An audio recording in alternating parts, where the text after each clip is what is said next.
Hello and welcome back to Lock Daddy's house, bringing you another exciting Magic the Gathering tournament commentary and analysis.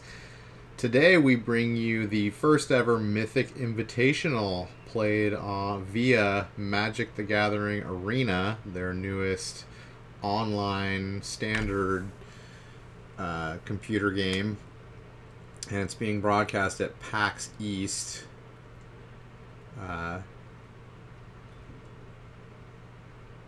Convention, Penny Arcade Expo, and the way I understand it, also it's a little bit different. There's no sideboards. Everyone brings two decks with them, and game one, both players play one of the random of the two decks. It's randomly decided, and then after game one, both players get to choose what deck they play with, I believe is how it works. And then, no. Game two, they play the other deck that they didn't play.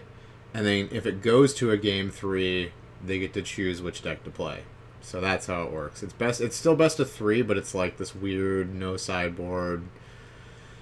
It's kind of trying to be like Hearthstone. I don't really know why they're doing that. They could easily just play Magic the way it's supposed to be played. I don't really know why they're doing it. I mean, the time limits are still 60 minutes. So, I don't really understand why they're doing it this way. But anyway, here we go.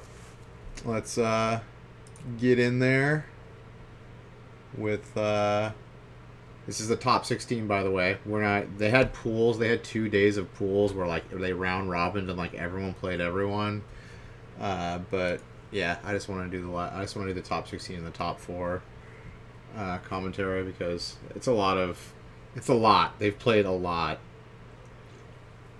There's only 64 people in the tournament, but they've played a lot of games.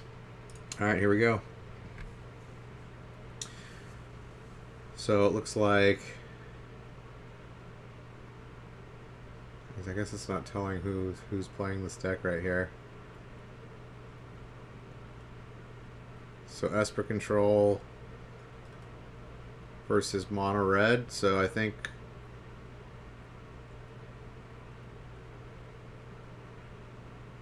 all right now. Oh, it was putting them both on top of each other. Okay, so Seth Manfield's playing Esper, and Savitz is playing Mono White aggro. Not Mono Red. It said Mono Red up there. It says Mono Red up there. I can't believe they have a Twitter feed going right there. That's kind of obnoxious. I'm trying to milk this for all it's worth. Okay, so Turn 1 Legion's Landing. Good opener for white. Seth had to mulligan to 5. But his hand's doesn't look that bad. He's got an Absorb and a Chemister's Insight and a Cast Down. And he had a Moment of Craving. So, okay, Tithe Taker comes out turn 2. Great card. It's strong against removal because it turns into a 1/1 flyer after you kill it. And its ability to make everything cost 1 more makes it so his Absorb now costs 4. So he cannot play it while it is Savich's turn. Looks like he's going to play a second Tithe Taker. He would have loved a third land so he could play History of Benalia, but he's still in a pretty good spot.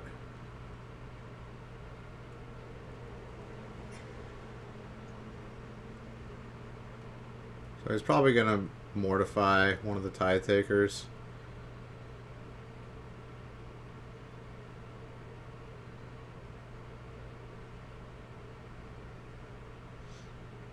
I would assume. He doesn't have a whole lot of option because he can't save his Absorb because now it takes 2 extra mana, so he can't really play any spell on his opponent's turn at this point. Oh, another History of Benalia.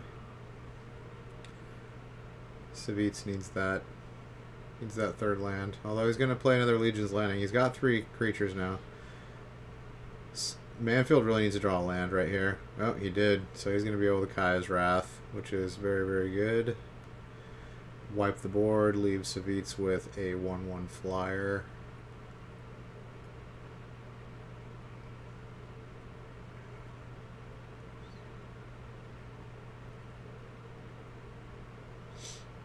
So Savitzi's... Okay, he drew the land, so he's going to throw down History of Benalia.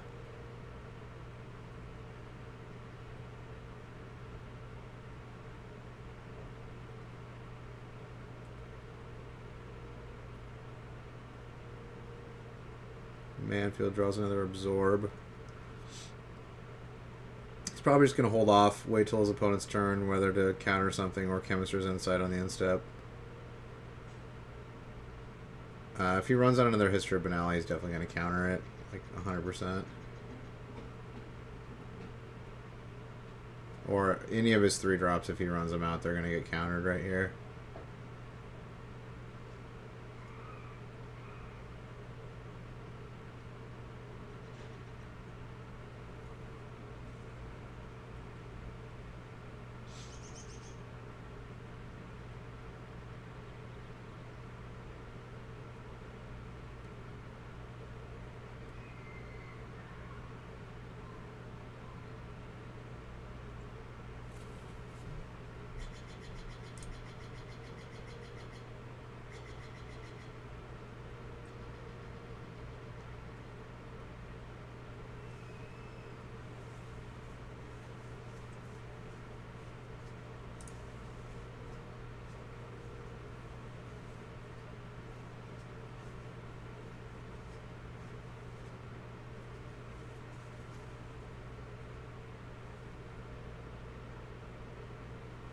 I could put my camera right here.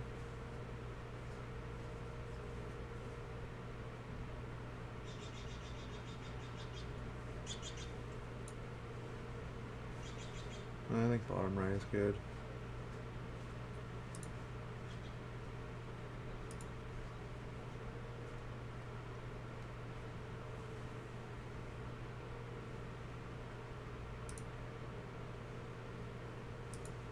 Alright, he's throwing up History of Benalia. That's going to get absorbed, like, for sure.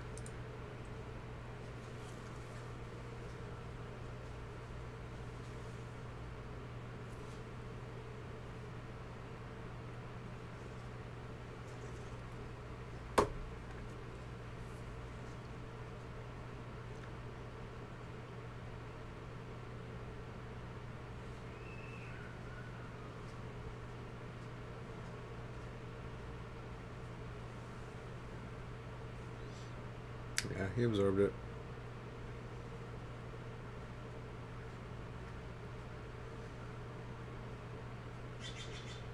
It still says as per control mono red aggro.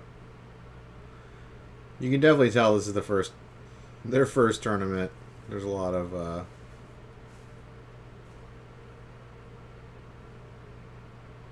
little things here and there. Like his life total is like way too high on the screen. They have a lot of like little things they need to work out here with how they show. It seems very busy how much is on the screen. They even got like advertisements. They got the like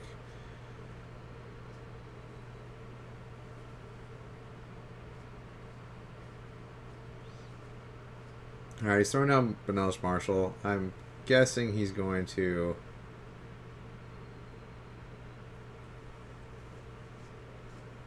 cast it down. Well, he might absorb it. Yeah, he's going to cast it down.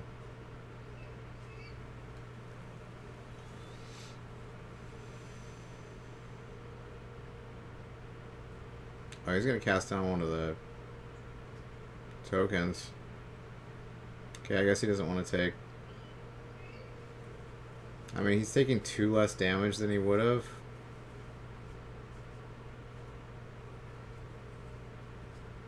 Yeah, I think he's just dead.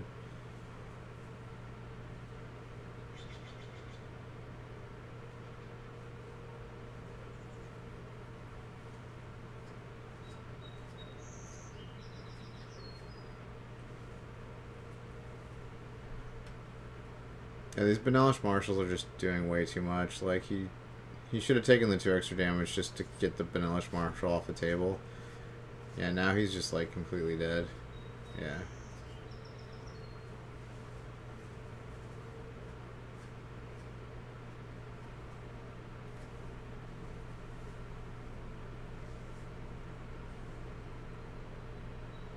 Alright, GG. Game 2.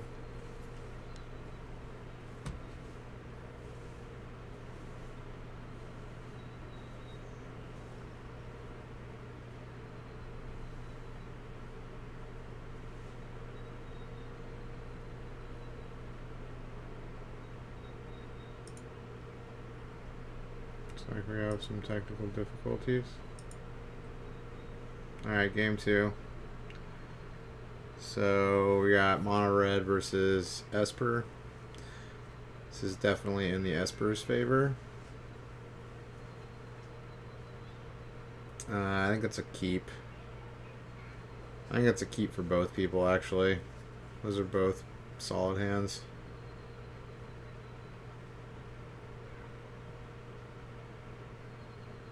The red hand's not as good as it could be, but I don't think you mulligan this hand, like, ever. Like, he doesn't like it, but he has to keep it. Like, going to 6 from the... This is a decent hand. Like... these decks are so greedy, though. The newest version of red that plays, like, all the experimentals main, and then it, like, plays, like, not very many lands. I don't agree with it. Wait, Manfield's on the draw? Wait, what?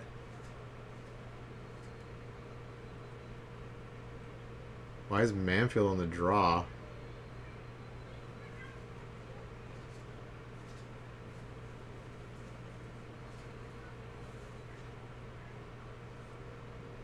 Yeah, he's screwed. Like, his hand is just...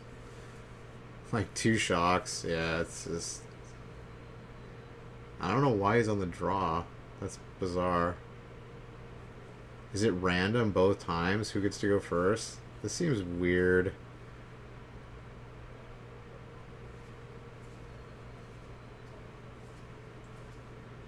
Oh yeah, they're actually technically best of ones. So yeah, it's random who. So you can end up going first the whole time. Well, I guess if you go to game 3, no, it's random each time. I guess. Yes, that's like yeah.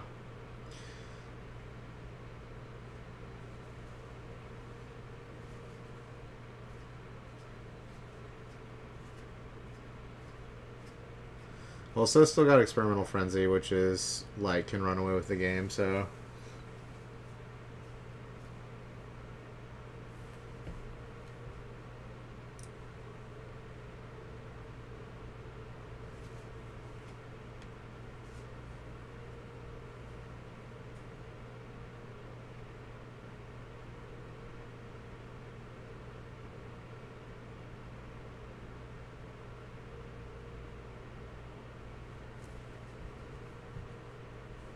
Actually, maybe it's better if my...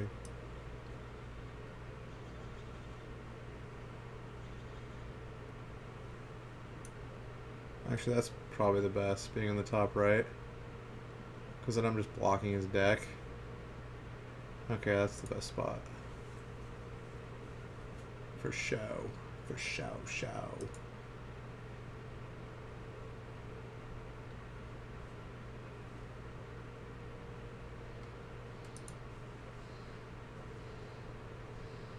Yeah, this is like... Okay, he got Experimental into play.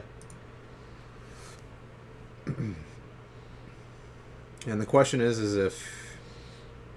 Well, I guess there's yeah, there's no sideboard, so there's Mortifies in here. He can destroy the Experimental Frenzy, and he can just -3 it. Yeah, he's just gonna hit Teferi right here. Yeah, there's like little way to win for red at this point. Like, Experimental Frenzy is like the only card that he has against this deck, really.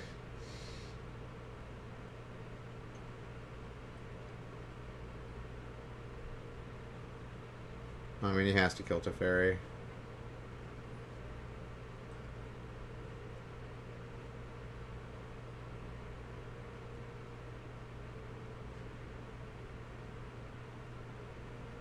Yeah, now he's got Search flipped.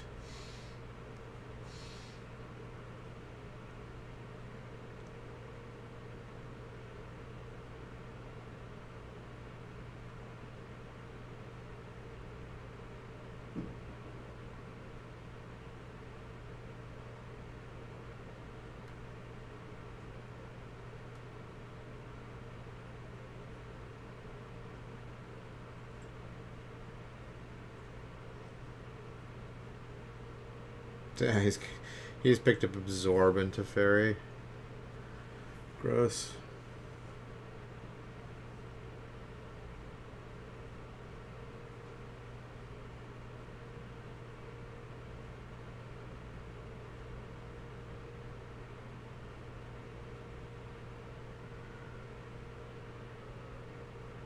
Oh, he can't absorb this. Okay. Wow, is Manfield actually going to win this? No, he's got Vraskos.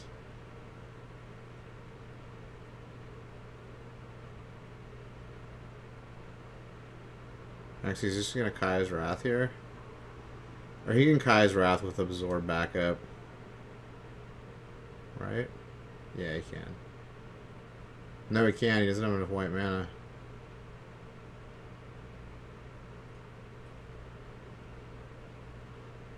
Oh, wait, yeah, he can. He has Surge. Never mind. Yeah, he has the Absorb backup. Yeah, there's no way he's going to lose this. Experimental Frenzy. Nice top deck. Too bad he has the Absorb. Oh, get wrecked. Seth Manfield's pissed. He's so pissed.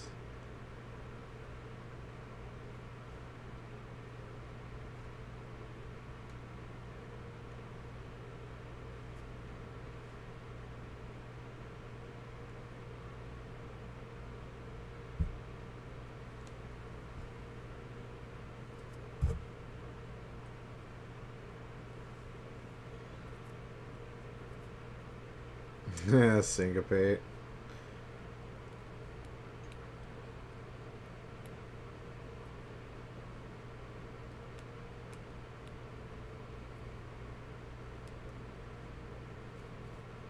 Yeah, that advantage bar should be like all the way over there. He's not coming back from this. Like, there's no way. Yeah, he has another Absorb. Yeah, he's not gonna win. 2 Chemister's Insight in the yard. Yeah.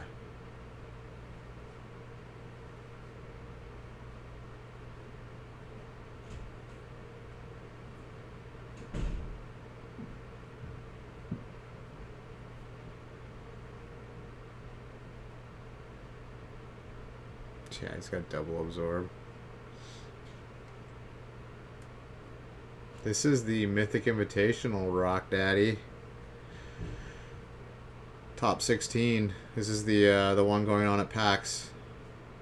This is day 3. This happened today. Looks like Seth Manfield just got knocked out. First prize is 250 Gs for this. And it's going off Magic Arena. They're doing it off their new platform.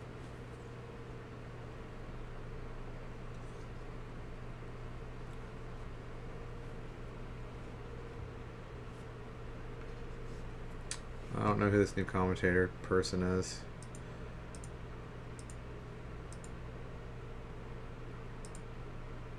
Is that like Time Walk match? Alright.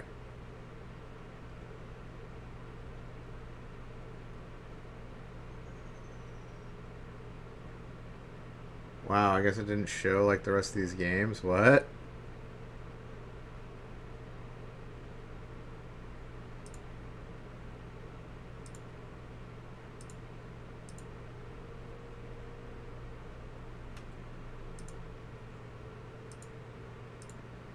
I guess they didn't want to show all the top 16 games. They're just going to show these ones now.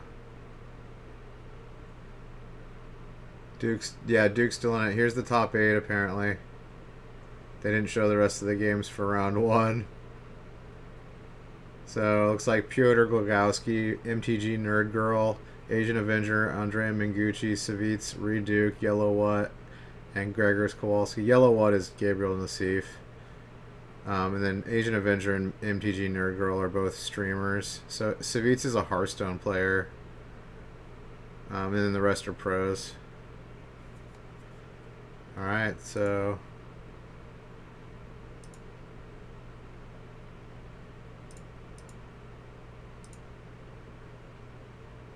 Okay, I don't know what they're showing right here. Okay, this must be a time walk. They're showing more time walk matches. Yeah.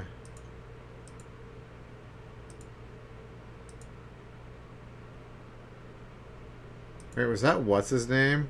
Is that freaking the dude who got banned for cheating? He's like the poker player. Come on, show the names.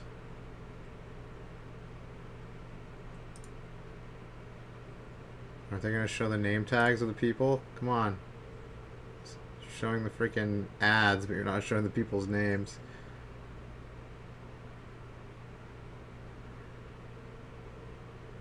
Promo code foil fungus. Yeah, that's David. David, what's his name? Yeah, he's a poker player. He got banned. Alright, MTG Nerd Girl and Pyotr Glogowski.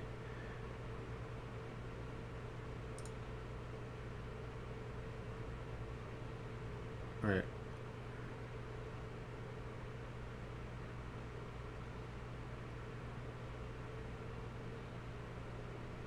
I'm confused. What's going on?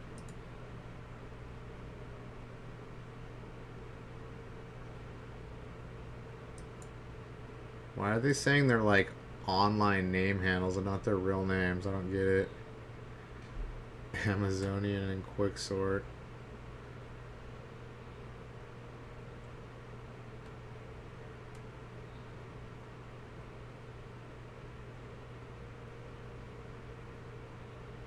Alright, so we have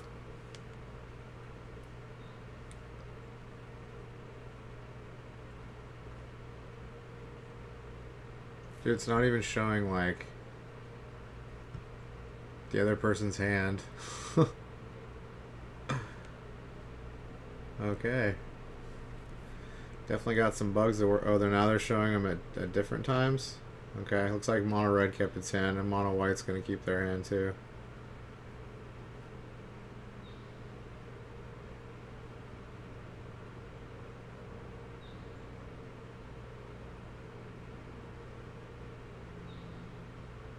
Alright, both have decent hands.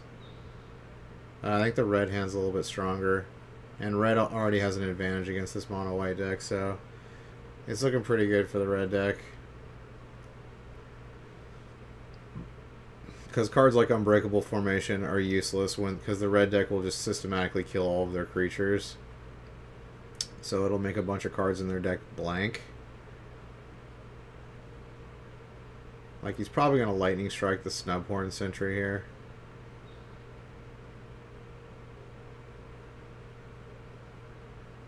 Oh, he's going to play Firebrand. That's interesting.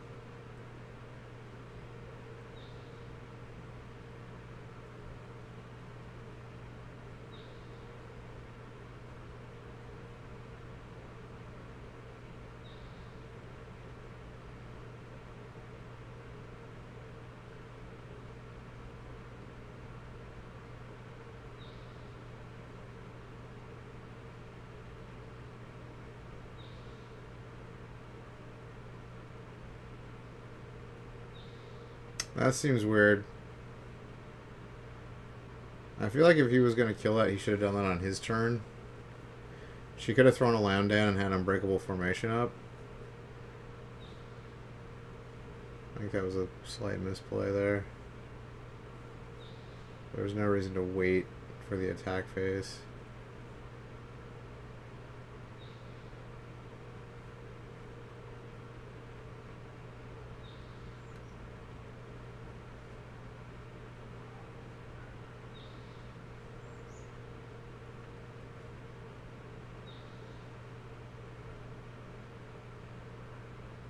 I think you just Lightning Strike the Snubhorn Sentry here. All you gotta do is keep them off their creatures, and then, like, they can't do anything, so... They don't have a lot of, you know... Except for History of Benalia, they have, like, no 2-for-1s.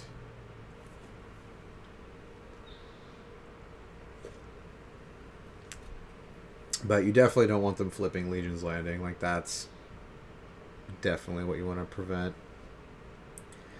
So you gotta keep them off 3 creatures at least.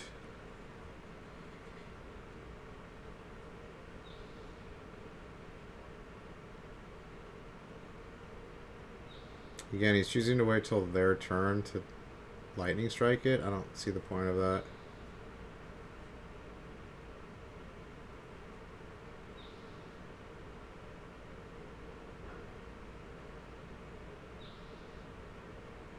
Yeah, he's just taking out. He's just keeping all the creatures down. He's playing Risk Factor main deck. I don't like that. I don't think Risk Factor is a good main deck card.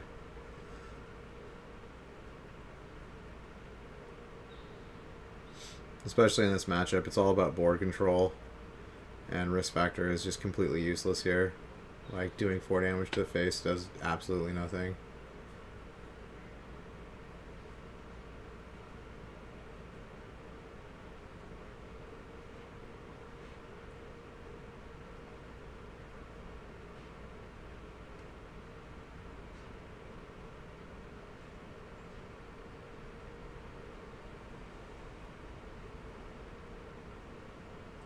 He really needs like a Chain Whirler here. Yeah, now he can't prevent. He needs to light up the stage and hope to get a removal. Because now she can attack and flip Legion's Landing, get her 3rd mana for Unbreakable. See, he shouldn't have played Get You Lava Runner first either. Now he's trying to bluff and attack. Wow, she actually let it through. Okay, that was a huge misplay on her part. She should not have done that. Like, she should know about, you know, light up the stage.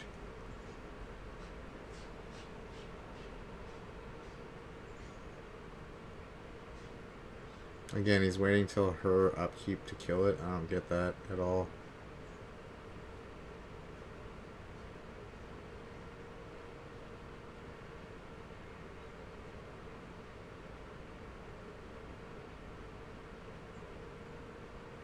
I have no idea why she's Unbreakable formatting right now. That was a complete waste. Like, oh, because it gives them counters. Okay, I guess that's good because like it made her immune to Goblin Chain Whirler. So, but I mean, he's now got a firm lead. Yeah, it's saying she's advantage. Yeah, he's definitely advantaged now. Yeah, and she's drawing land.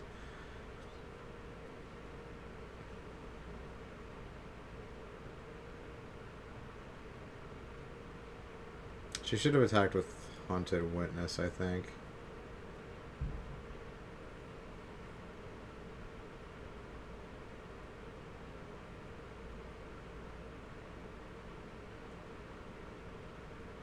I think you trade here. Or, yeah, that's a good block, I guess. Although, she's blocking here now when she didn't block there before. Like, she should have blocked it the first time. I think that... Oh, she's team blocking. That's interesting.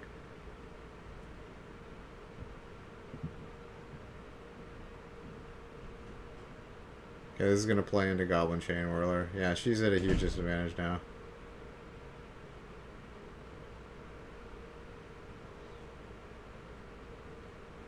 Okay, she's got Loxodon. That's actually pretty good.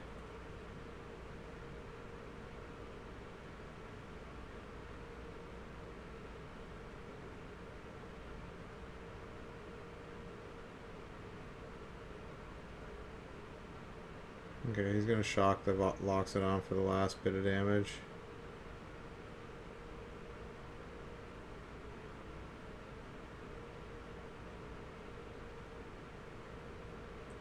Wow, she drew another Loxodon. That's pretty good. Pretty good.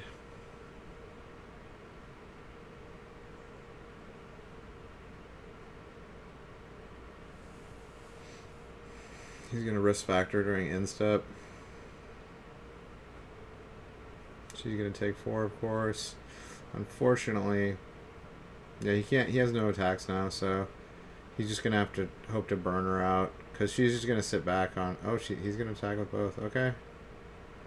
I don't agree with this attack, but he's just hoping that he can just draw burn now, I guess. I guess if she keeps drawing nothing, too.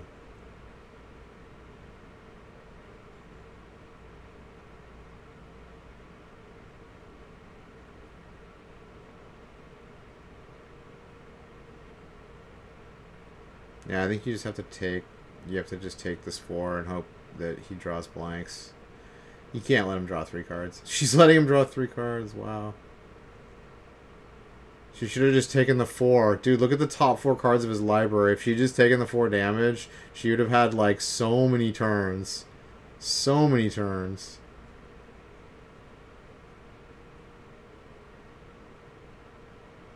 Was that legitimately... I think it was 2 mountains and then a Getsu Lava Runner and then another mountain. Wow.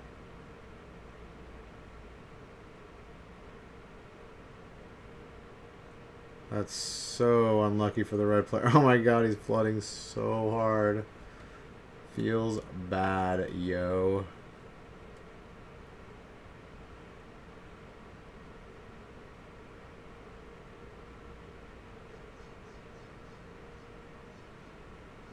Okay, he was clicking stop at second main phase to act like, to bluff having cards in his hand. Because the game will just, like, pass all the way to the next turn.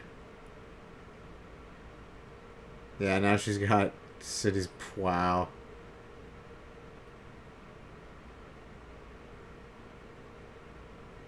Yeah, this is GG. Yeah, she lucked out hardcore. Lucked out hardcore. First off, she let him draw 3 cards, which I think was just the wrong play. And then, like, he just draws all land. Oh, wow. Just wow. There's just so much luck involved in these stupid best of ones. Like, just so much luck. Alright, wait, let's go back. Looks like we got 2 Esper decks, or 2, Selesnya Token Mirror.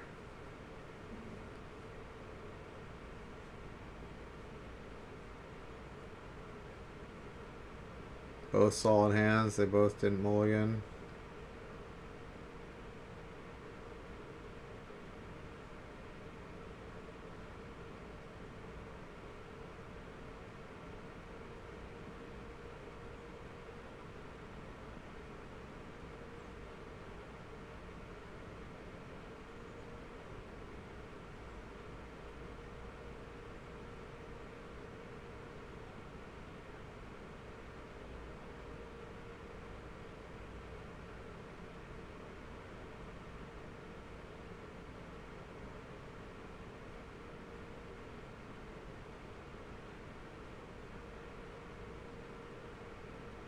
Ooh, he's getting the maximum convoke off this bad boy.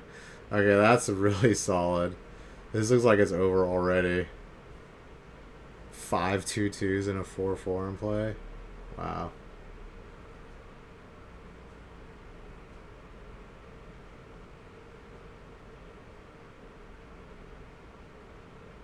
Yeah, History of Benalia is your best play, but she's playing Knight of Autumn instead.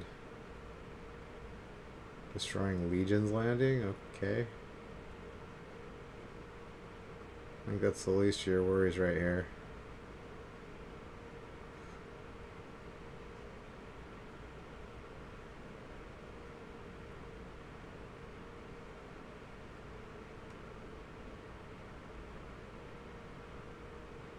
Yeah, she should have slammed History of Benalia like 100%.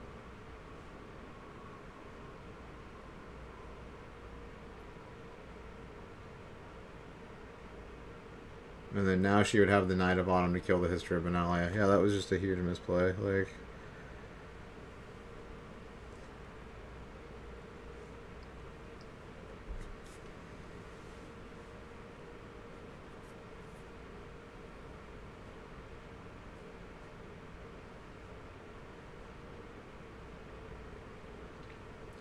I mean, it wouldn't have mattered that much because she's just so far behind, but it definitely better to play the History of Benalia there on turn 3. Because you have to mitigate what's going on the board.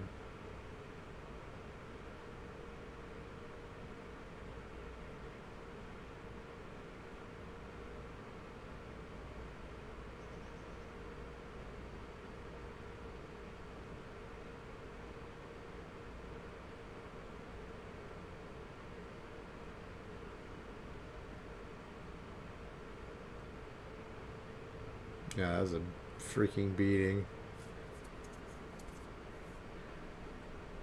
It was ridiculous. 5 2-2s on turn 3 and a 4-4. Gross. That was probably the best draw that deck could have gotten.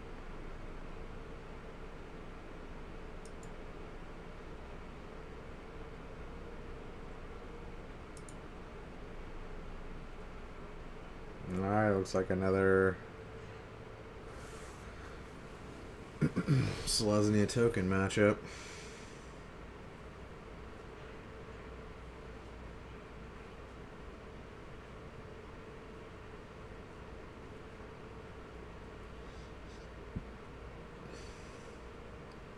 Alright, not as explosive starts on either side, really. Just playing a 2-drop each. Although Emiria is better than Tide Taker in this spot. Because it makes 1/1s. And tribunaling the Tithe Taker, it doesn't produce the afterlife effect because it's exiled.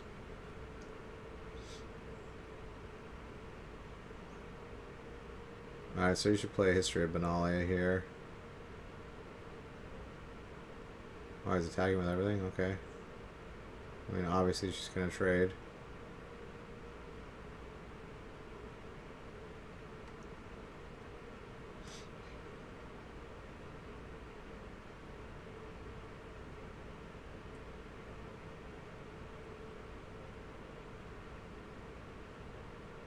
Alright, Knight of Autumn's good. Get rid of that History of Benalia.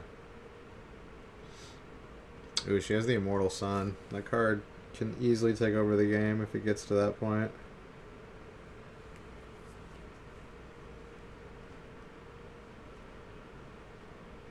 Trostani Discordant's really good. Yeah, he's got a March of the Multitudes too. Yeah, I think this is too much. She missed a land drop too.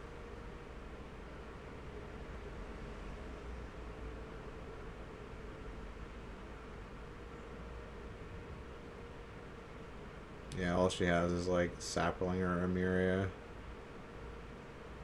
Or Amara. If she had a Loxodon right here, this might still be a game, but...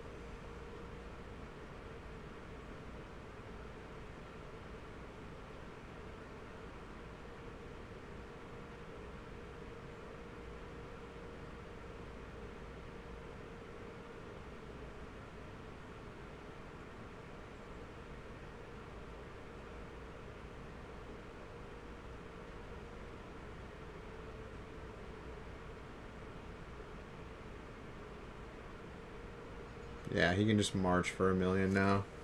This is over.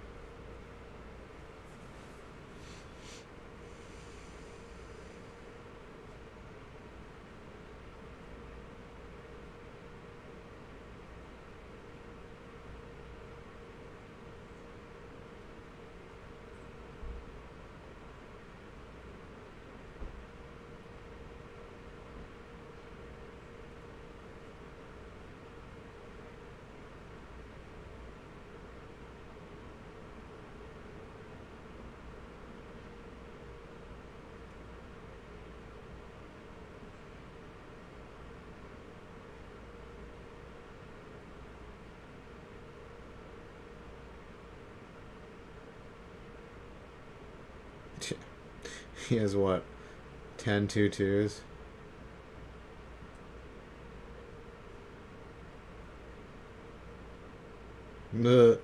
She has a funny smile on her face. She knows. Making the blocks anyways. GG.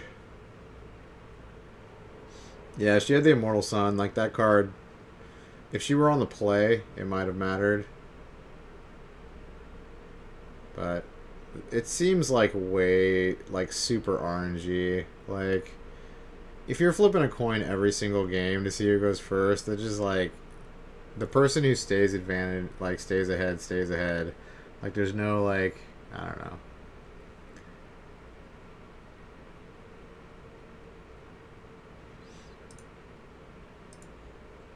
Kind of gotta pray to the RNGesus. Yeah, pretty much how it works.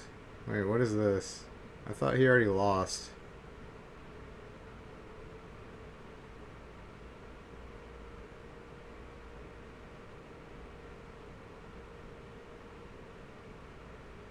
Alright, I guess we're seeing game 3. So what happens is they both have 2 decks, right? And they randomly play the first match with a random deck. They don't choose. And then game 2 they play with the their second deck that they didn't play with the first game. And then if there's a game 3, they get to choose which of the 2 decks they use. But the other player doesn't know what deck they're choosing. And there's no sideboarding, and it's all best of ones. It's a die roll. Yeah, it's kind of lame, to be honest. It's pretty RNG heavy. Like, it's much more RNG heavy. Yeah, it's basically 3 best of ones. 2 to 3. Like, if someone 2-0s them, there's only 2 games, but yeah. This is like a time lock match. I don't want to watch a match that's almost over already. Especially Esper. Wow.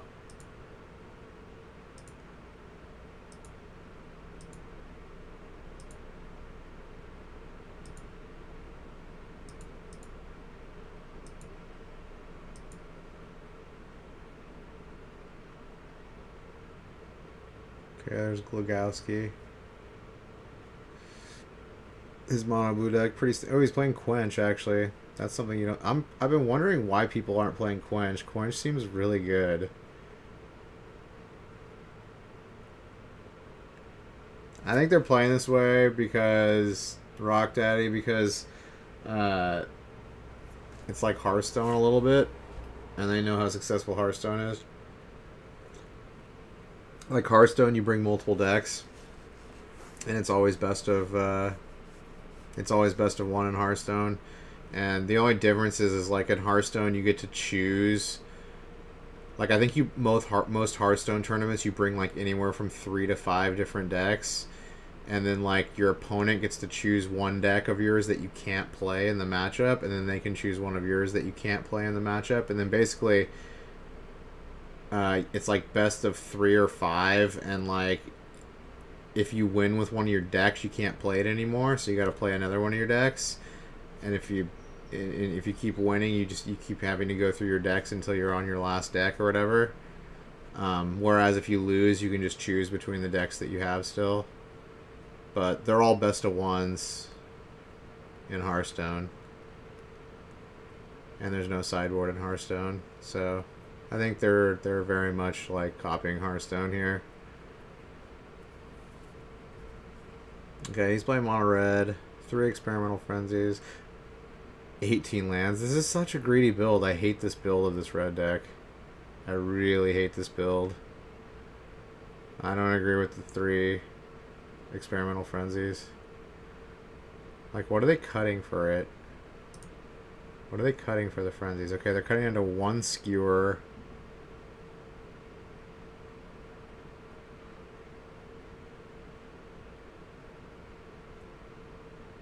I guess they're just cutting, yeah, 1 skewer and 2 lands to play 3 frenzies. I think that's so greedy. That's so... 18 lands is so greedy. No, my build is 20 lands, 0 frenzies, 4 skewers. Like, I think playing 18 lands is the dumbest thing ever. Like, even the blue deck's playing 19 lands. Like, 19 is, like, the lowest you can go. Like, you should never go below 19 lands. Like, unless you're playing some weird, like, Dredge or something. Like, Dredge plays 18, I think. I don't remember, but... Like, every person's playing Esper. Like, Esper is one of everyone's decks, pretty much. I don't think I've seen a single Well, I guess those 2 players before were Selesnya and mono white or mono red. Duke, one of his is mono white. I know that. I don't know what his other one is. Probably Esper. Most of the pros are running Esper as one of their decks. And then they're playing Mastermind's Acquisition main deck. So they can go... This is the only thing you get to do with sideboard is if you have Mastermind's Acquisition. So you have a sideboard just for that car. Just for that card. So here's his sideboard for Mastermind's Acquisition. It's all one-ofs, except for like 2 Clear the Mind. It's like this, just this toolbox sideboard. It's pretty funny.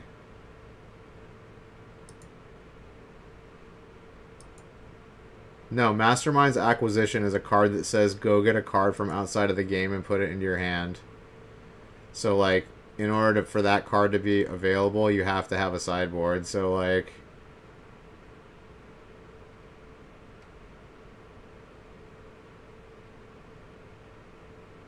Dude, this guy's played 4,604 arena games. Holy shit. Yeah, this guy's a streamer, the Agent Avenger.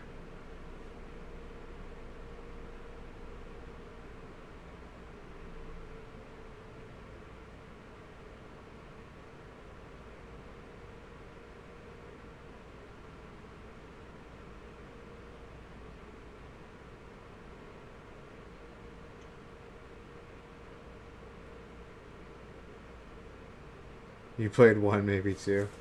I've played probably like, I don't know, like maybe 500 games. Probably not even that many. Maybe like 300 or 400.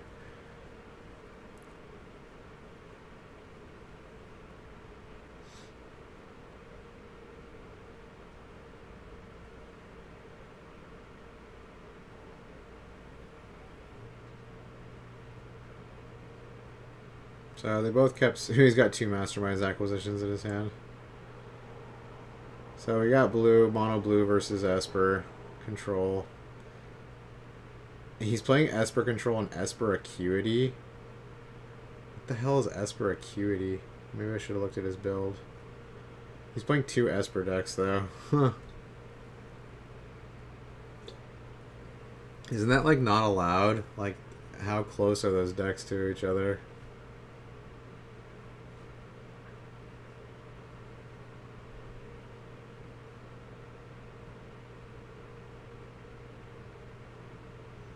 No, he's totally like...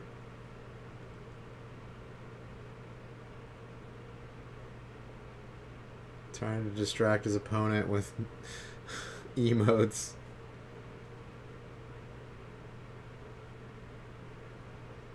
Oh, Esper... What, the only difference is that it's got Dovin's Acuity in it? Like, what?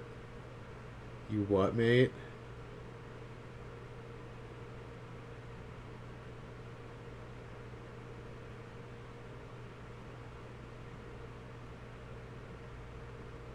Yeah, he's bringing in Lyra Dongbringer, which is insanely good against this blue deck. Wait, so is the only thing different that this one has Dovin's Acuity in it? So wait, you can play like the same deck, it just has to have like 1 card different in it? Like, are you kidding me? That's so weird.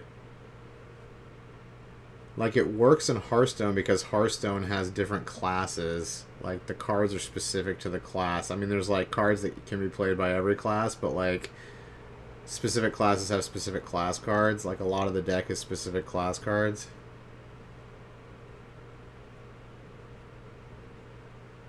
Is what a reveal, Rock Daddy.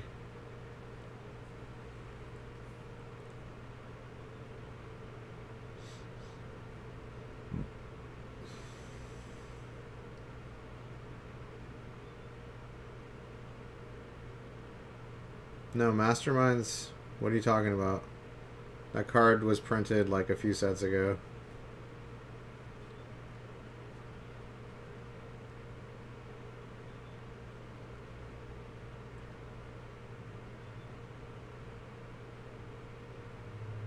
Oh, does it reveal the card that you grab? I don't think so.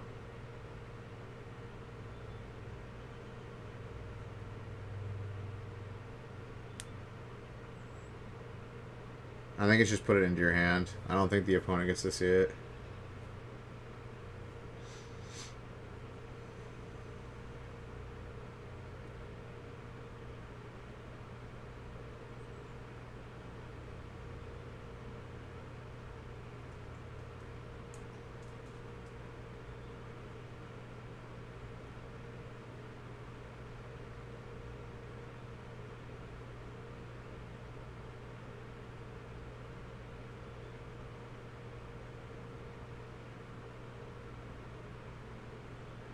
Why would you play it now?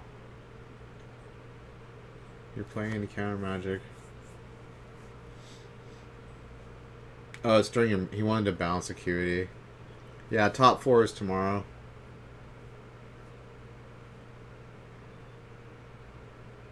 Nope, it's a 4-day event. 4-dayer.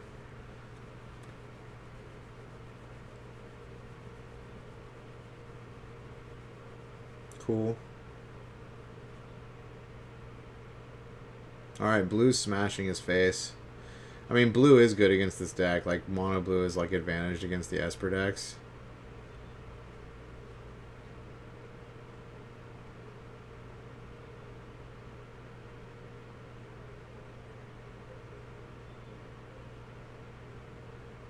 Yeah, there's, like, nothing you can do now.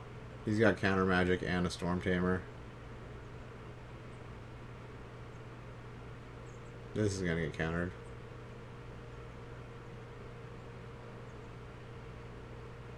Yeah, you can either search your library for a card, put it in your hand, or choose a card from outside of the game, put it in your hand, and you don't reveal either of them. Got to get your money worth from me. For show. Hey, did you hear anything more about Log? Are they still opening in April? Or do you know if that's still going smoothly? Have you talked to Tony at all?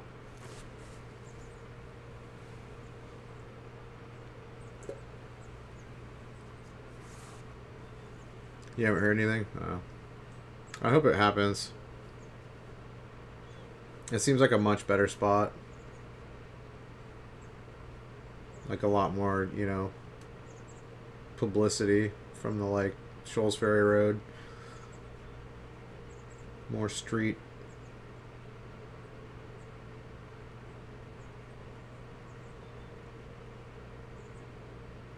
It's not that far away from, like, the previous location. What? It's like a couple miles farther, man. It's just like going to freaking Glimpses.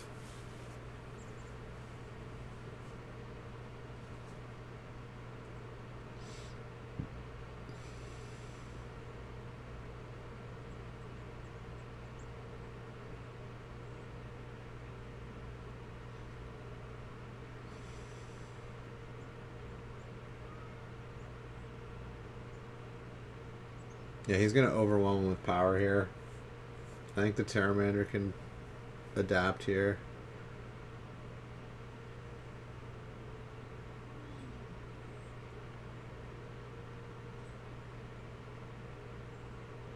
Or he doesn't even need to adapt, he just kills him on the next swing.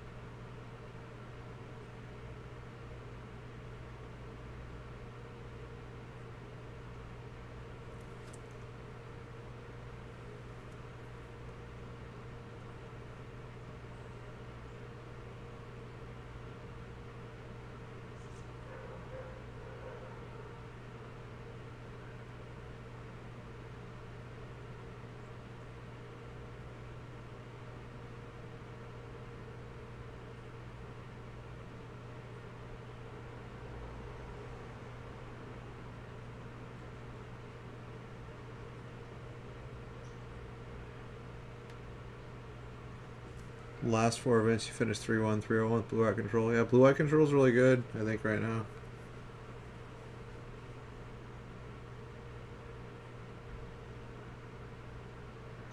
In Modern.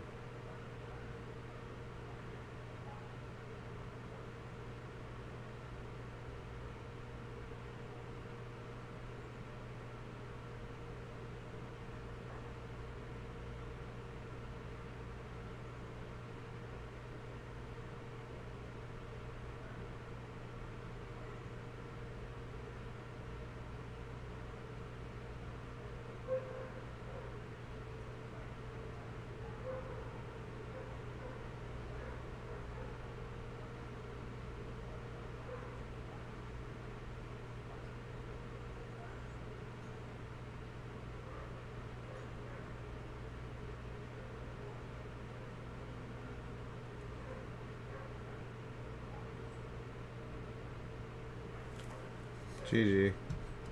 Esper got trounced.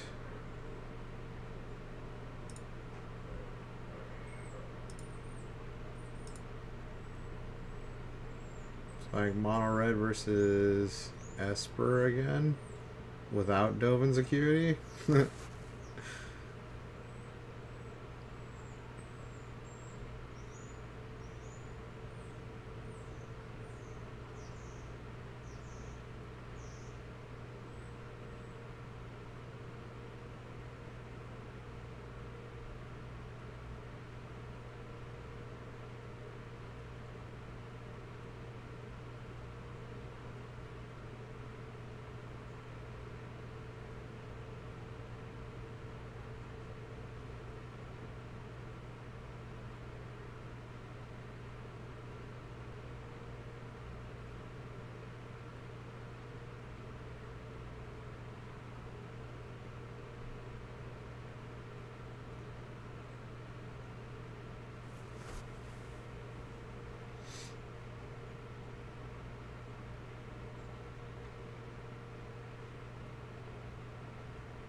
Why didn't you shock on instep? That was kind of dumb.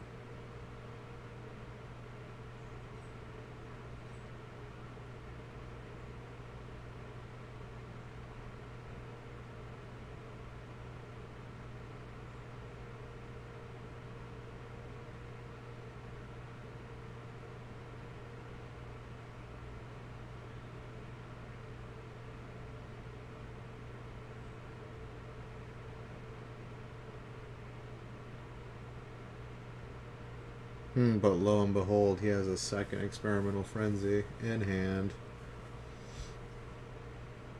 Oh, save, dude. That could he actually have been planning that to deal with Teferi?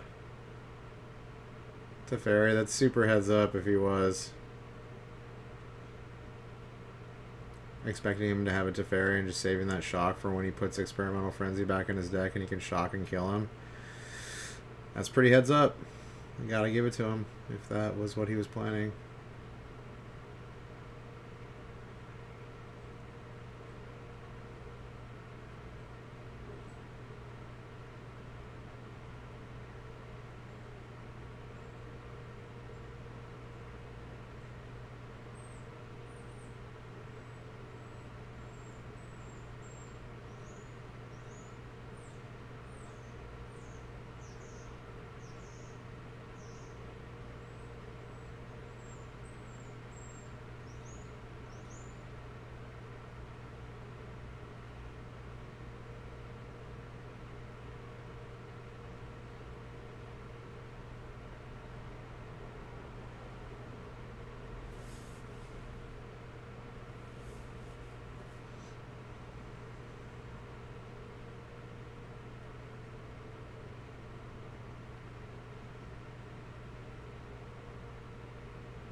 This is not looking good for Esper.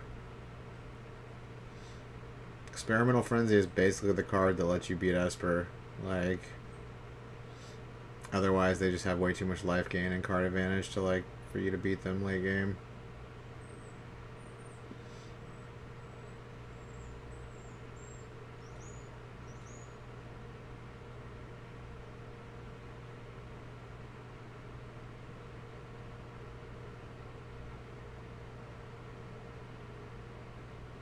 Oh my god.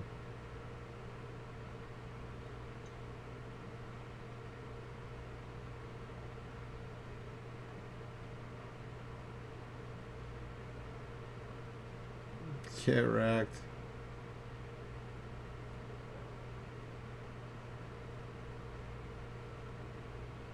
He's just chaining light up the stages and like one drops.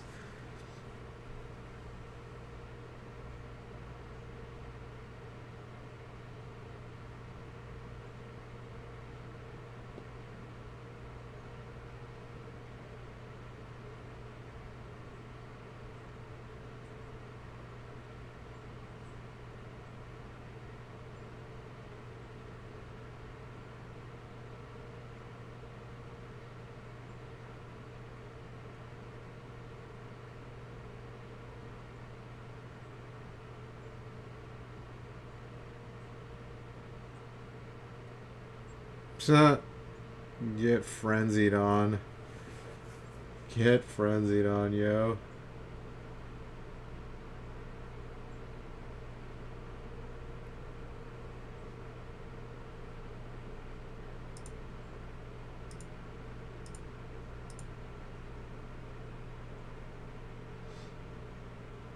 Dude, he's playing 17 mountains? What is wrong with these people? Oh my god.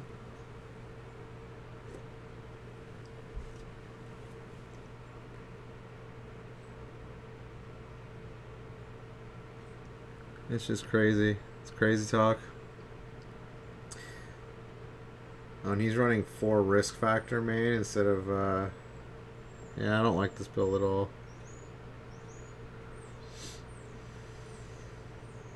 "17 lands" is so greedy.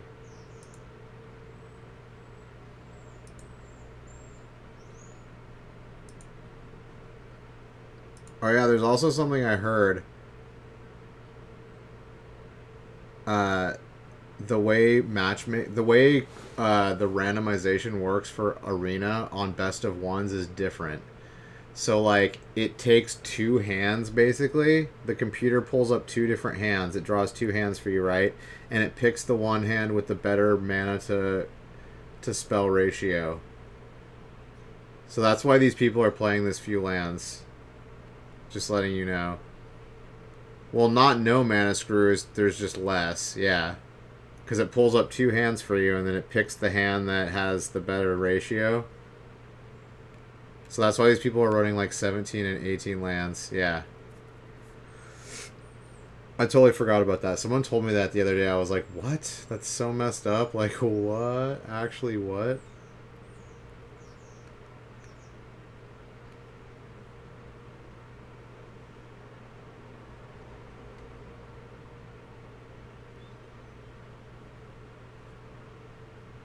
Alright, this is some time walk match. Okay, this is Reed. Reed Duke playing mono white versus mono red.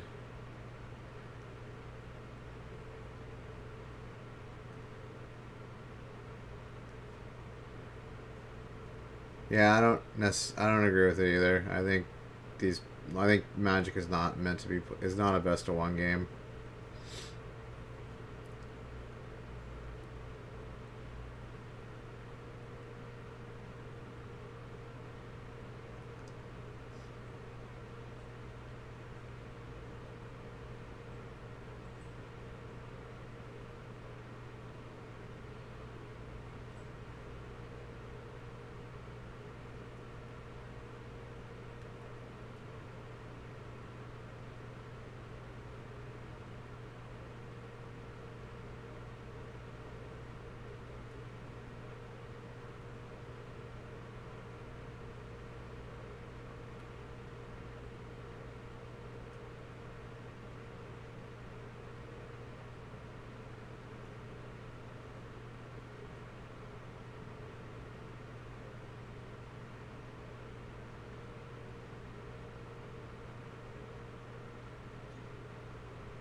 Okay, I think you attack with everything. Flip Legion's Landing. Play Hunted Witness, and then Conclave Tribunal, the Runaway Steamcan. He's probably going to make that play. Yep.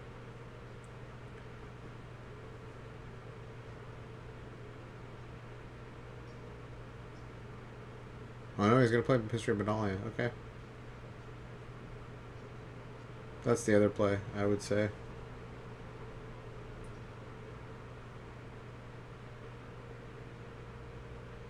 But I think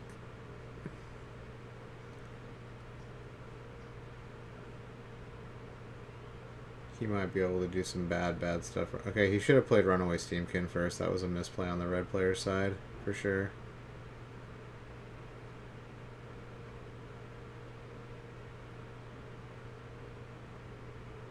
Although it doesn't really matter.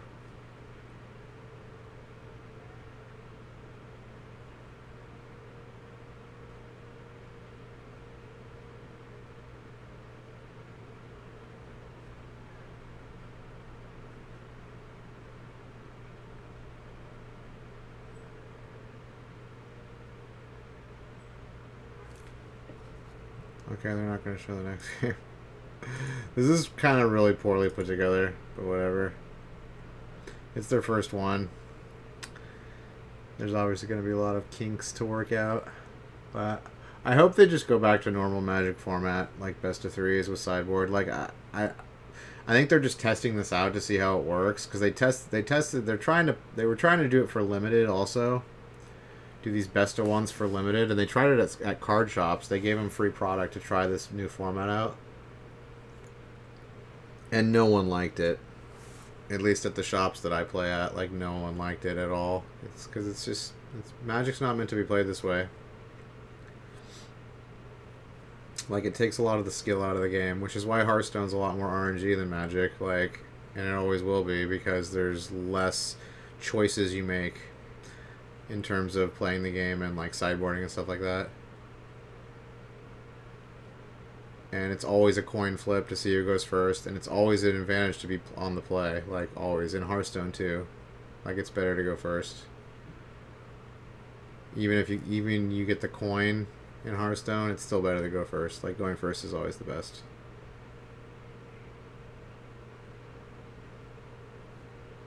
So with that in mind, like,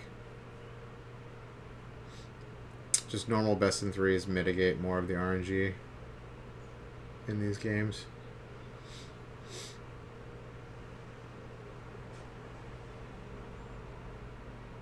Looks like Ree's just getting run over by this Selesnya tokens.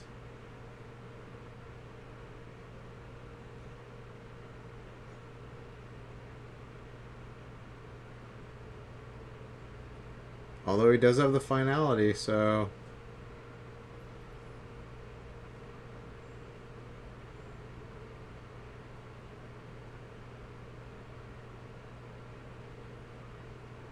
Oh yeah, Rock Daddy.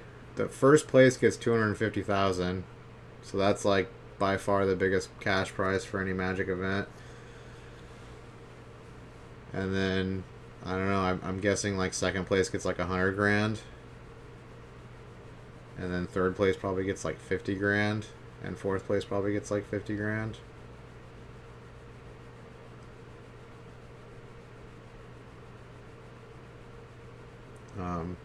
And I don't know what the rest of I'm sure you're getting like at least 10 grand maybe. I don't know. 5 grand maybe for top 16. Maybe a couple grand. I don't know what it is beyond top 4. I know first place is 250 grand. That's all I know.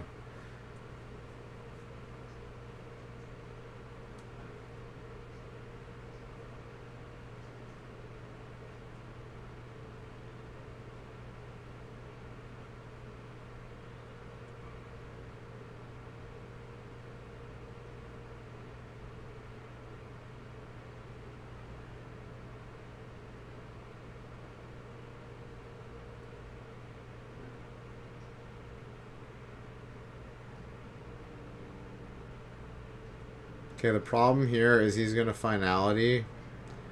Wow, he's flooding out hard too. He's going to finality, and then he's going to have a March of the Multitudes just to like fill his board up again. Or he's finding, okay. That's probably the better play here.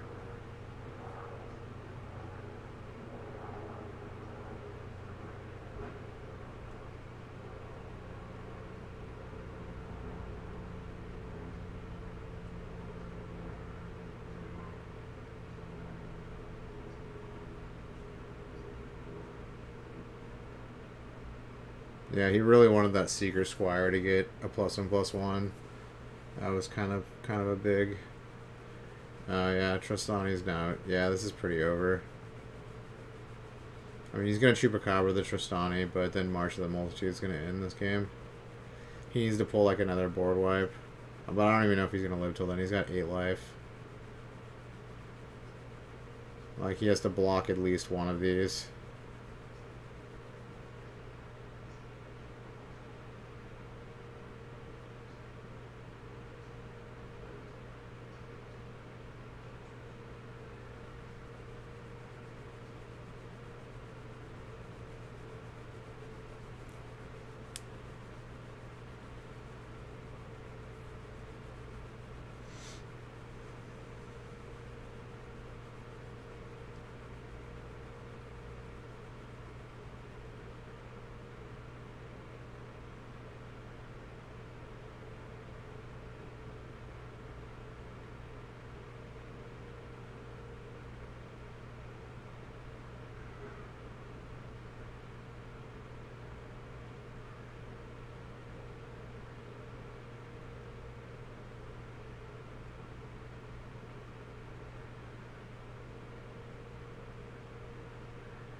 Yeah, it's over.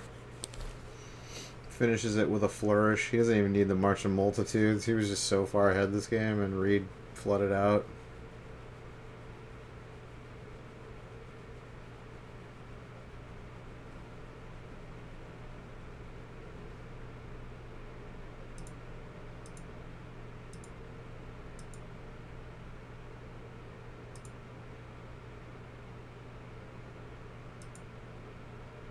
Alright, looks like they're just showing like bits and pieces of games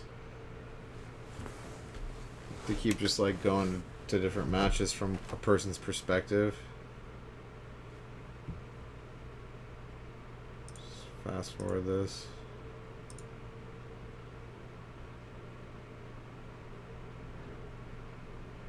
Okay, wait, what?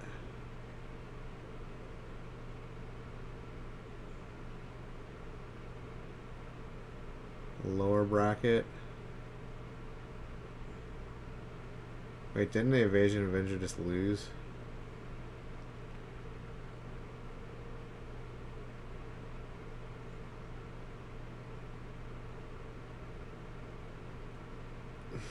I don't get the way this bracket. I don't get this tournament. What they're. It's like double elimination, I think. So they have to lose twice to get knocked out.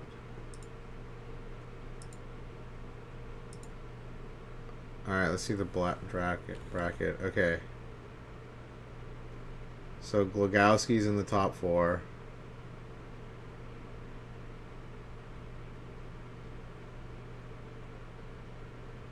And then it's Savitz versus Nassif for the top 4.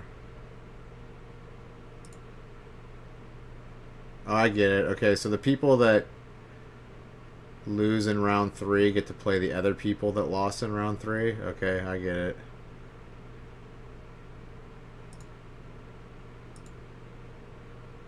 And to see if you crazy little French bastard. This seems awesome. Alright, Savitz.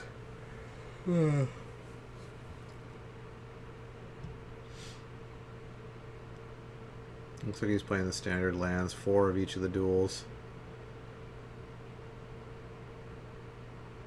Just 24, 25, playing 25 lands. Yeah, looks like the same one of everything. Sideboard. And his mono white list. Pretty straightforward. 19 lands. Yeah, I would never run less than 19 lands. Like, I just don't understand that reasoning. I guess it's because of the way Arena works that people are doing it. Oh, Teamer Reclamation. Of course you're playing that, Nassif. What a degenerate. Fucking Reclamation. I thought this, like, wasn't allowed for best of 1. Oh, he's not even playing it with freaking taking another turn. He just wins with Niv Mizzet. Wait, why does he have a sideboard for Teamer Reclamation? What lets him get sideboard cards?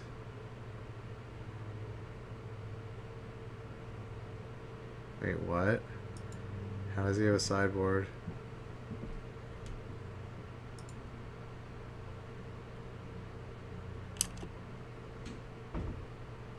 Nothing in here lets him get sideboard cards.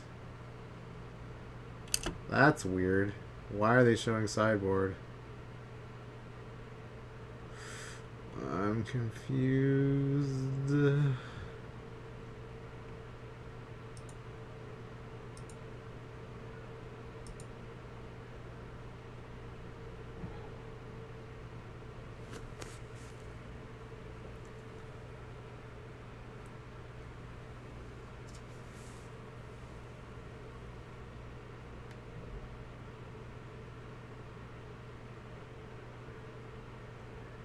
Alright, looks like Savitz is on mono white, keeping his 7 against Nassif's on his Team of Reclamation. Now he's shaking his head already. He's like, nope, didn't want to play against mono white. This is a bad hand against mono white. He's got 2 check lands too. Okay, he drew Steam-Vince. That was a really lucky draw.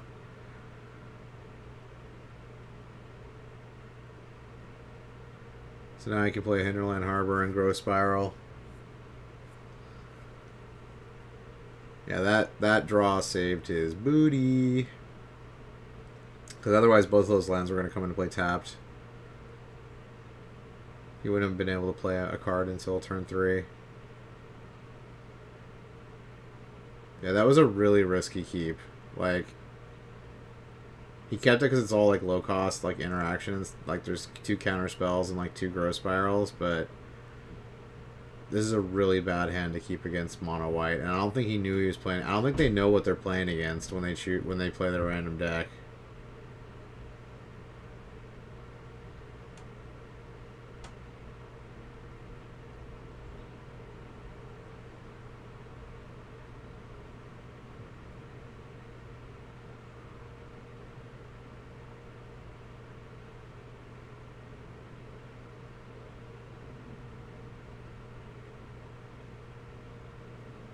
He's probably going to play Hinterland and pass and maybe syncopate something because he's already super far behind.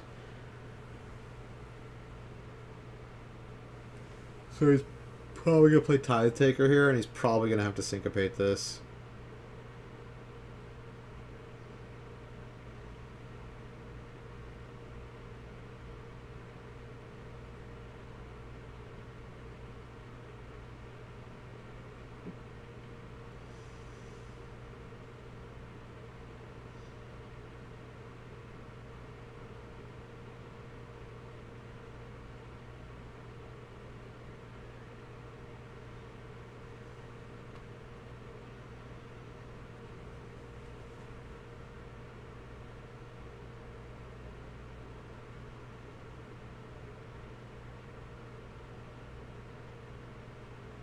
Oh, he's Grow Spiraling. Okay. Oh my god, he draws the Shivan Fire. How lucky is that? Wow. Has the untapped red source to come into play and the Shivan Fire. Wow. That's pretty good. I mean, I guess he's figuring like he needs to ramp, or he's just not going to beat this deck. Like, countering one thing is not going to, like, win this game for him. He needs to take some risks. And it paid off.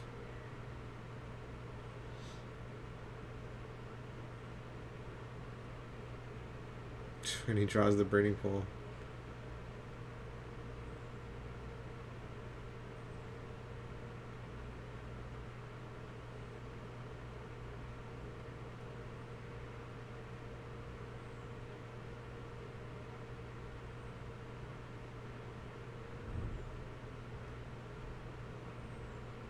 I mean, I think he plays Search for us. Oh, he's going to Grow Spiral. I think he plays Search for Esconta here and then keep up Syncopate. And he's going to have to take another 8 damage.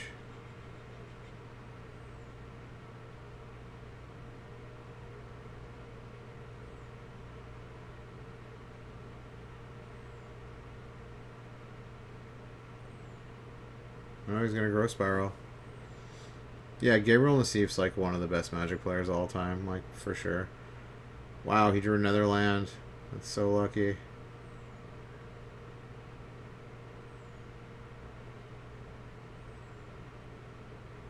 Okay, yeah, he's gonna play Search for Escanta.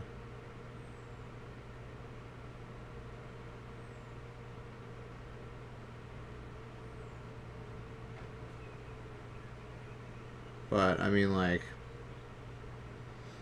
oh, Legion's Landing. Yeah, this is looking real bad now. He's gonna flip Legion's Landing right here. Play Snubhorn.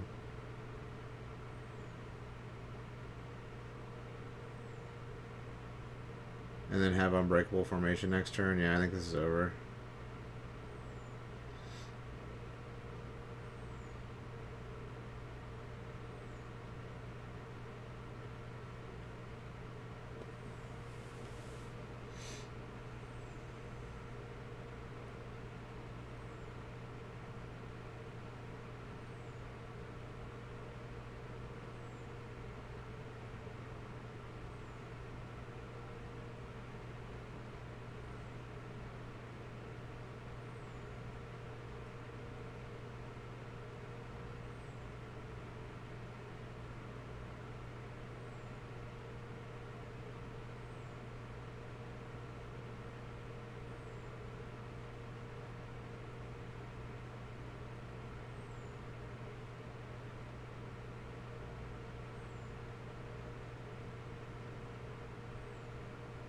Like, he needs a Fiery Cannonade, like, right now, or he loses.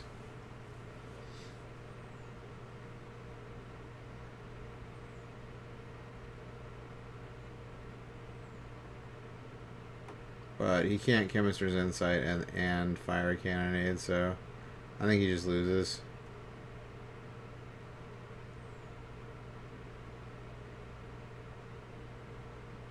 Well, okay, he doesn't know that he's dead on board because of the Unbreakable Formation. So he needs to get a Ship and Fire. He's trying to get a Ship and Fire here.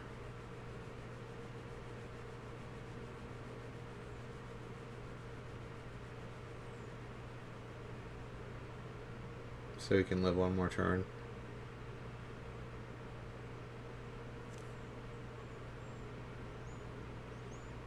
Well, he's got the Opt. Looking for that Ship and Fire. Yeah, it's over. I mean, it was over anyways because of the Unbreakable Formation, but...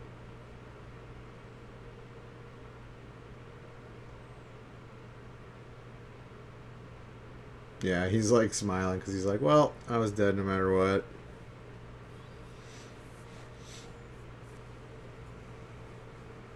But Gabriel's a really, really good player, so some would say like top 3. Actually, a lot of pros would say top 3. Like him, John Finkel, and like, I don't know, in terms of like wins, like Kai Buddha should be in the top 3 too. I mean, that guy has won how many Pro Tours? Like 9? 8 or 9? Top 8'd like 10, I think, or 11. He's won so many that he's top 8'd. It's crazy.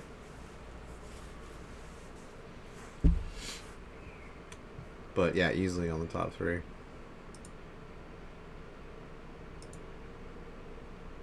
I don't even know apparently they have each other's deck lists, but I mean, what does that even matter? You don't get to sideboard, and you have to play the other deck that you didn't play in the first game. So maybe it matters like game 3, because you're like, oh, which of my decks statistically is better to beat either of their 2 decks, which really like doesn't mean much either because you don't know what deck they're gonna play. So I don't know. I think there's just so much RNG in this. So much RNG.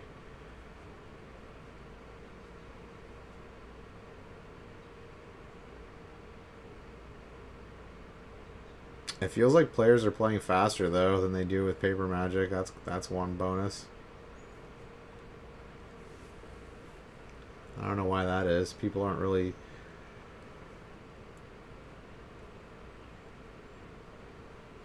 I haven't seen anyone rope on their turn. Roping meaning like when the little like fuse comes. term comes from Hearthstone because they basically took it from Hearthstone. It's like the exact same thing. It's like a visual representation of how much time you have left on your turn before it just skips your turn. Or passes your turn, rather.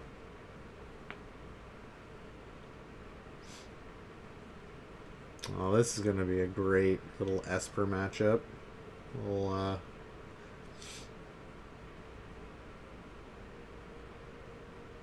slow slog.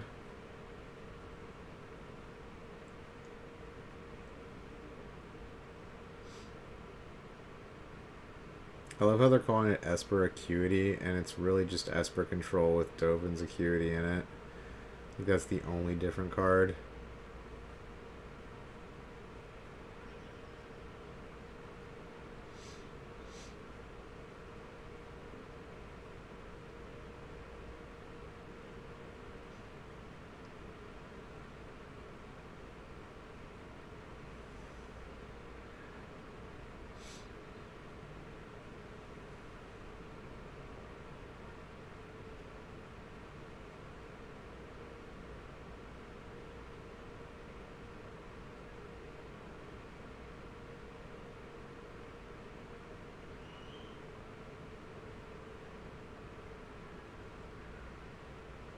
Taking his absorb.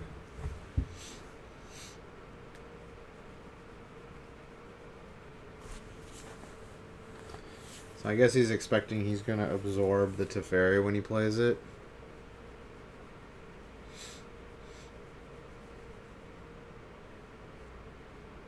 Because the other cards are all kind of dead cards. I mean, Vraska's can see play against, you know, Nassif's Teferis. But Kaya's Wrath is dead for both players.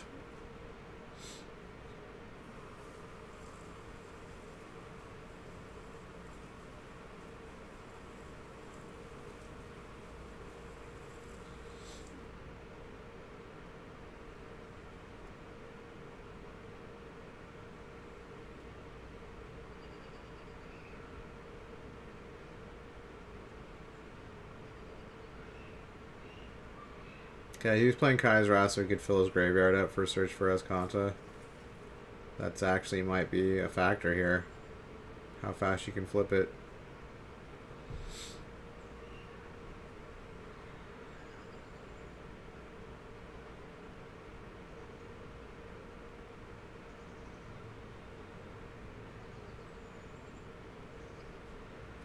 Alright, he's not going to try to run up to Fairy.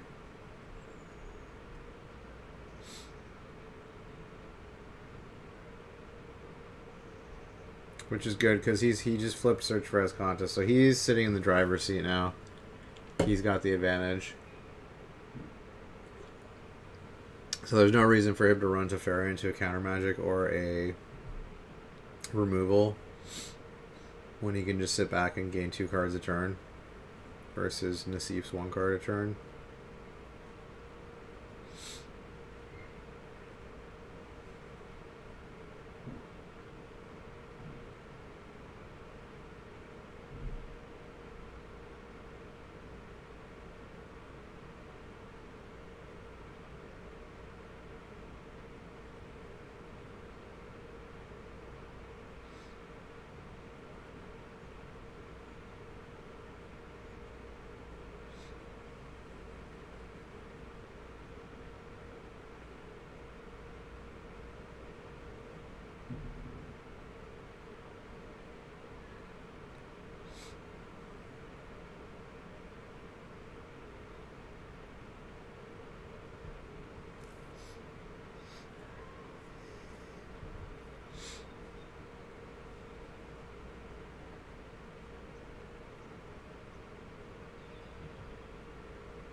Oh, he's getting Sorcerer Spyglass. Okay, that's to shut down Teferi.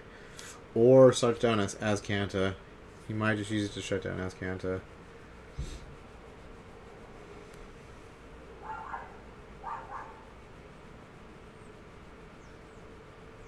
Oh, he's got Teferi out now. Yeah, Savitz is super advantaged now. He even has the Syncopate mana. Alright, does he have enough to Syncopate it? 4? No, he can't Syncopate it. Okay, so that's good. He's gonna, if he plays Sorcerer, yeah, he's gonna play Sorcerer Spyglass like 100% here. And probably name Teferi.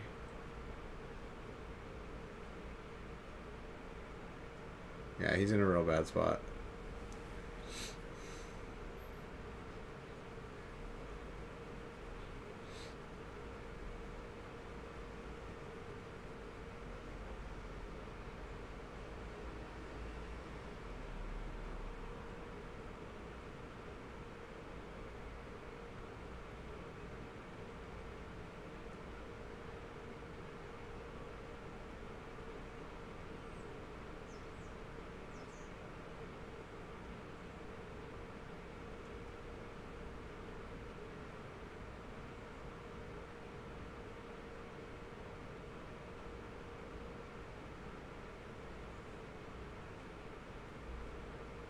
Savitz.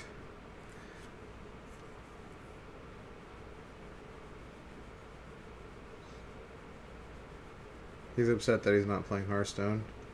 No, he probably likes Magic better than Hearthstone now. Because he's been playing a lot of Magic. Because Magic is better than Hearthstone. By a large margin.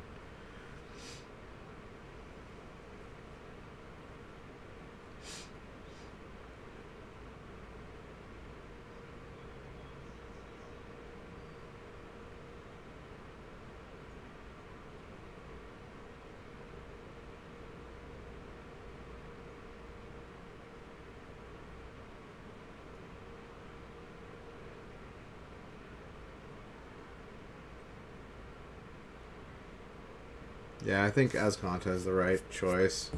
Because he does have ways to remove Teferi. There's like no ways to remove Azcanta. They don't even play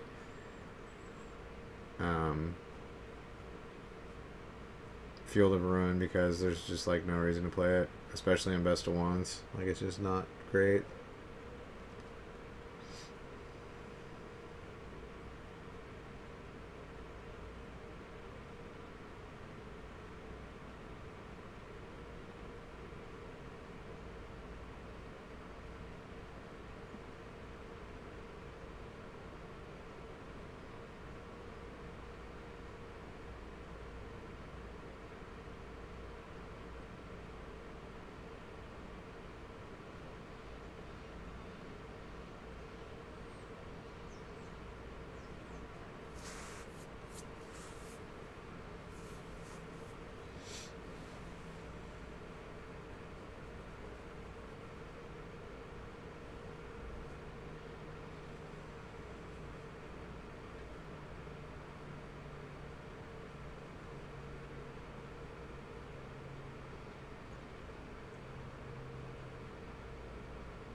You grab Devious Cover Up.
Oh, he's absorbing the devious cover-up. Oh, but he's syncopating the absorb. Oh.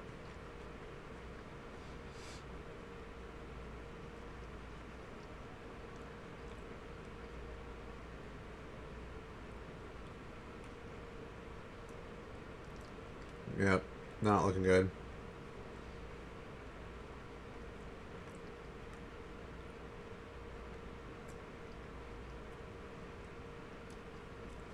I'm gonna ult to Fairy in 2 more turns.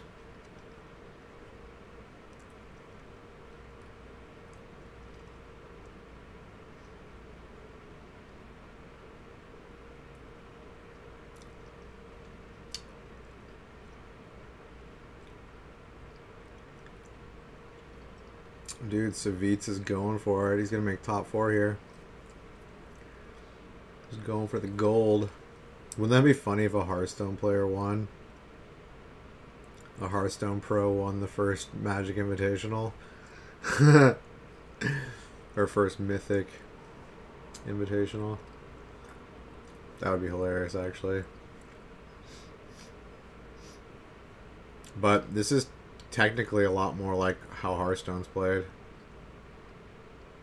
Yeah, Nafif is just going to concede. Like, he knows it's over.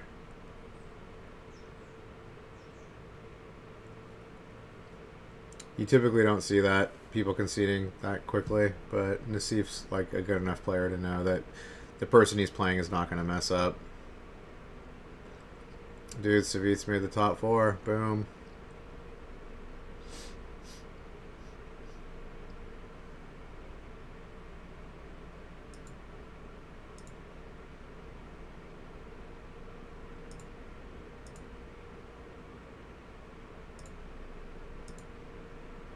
Gibbler, you're such a tool. We're not going to watch these time walk matches.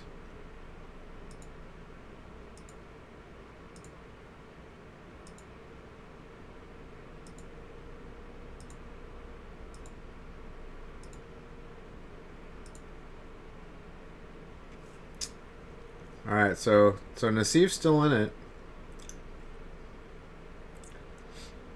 They're on the lower bracket now, so they can still make it into the top 4. It's the double Olim. Strasky. It's the Strasky. Strasky. Dude, 18 lands. Ooh, he's running a War Boss main. Boom. There's a difference. And he's running 4 Frenzies. And what did he cut? Oh, he's running no Skewer the Critics. Oh, no, yeah. He's running 1 Skewer the Critics. Okay. And then he's another Esper deck. Okay, Selesnya tokens. We already saw this guy's deck. And mono red. Yeah, he's the one playing 4 risk factors.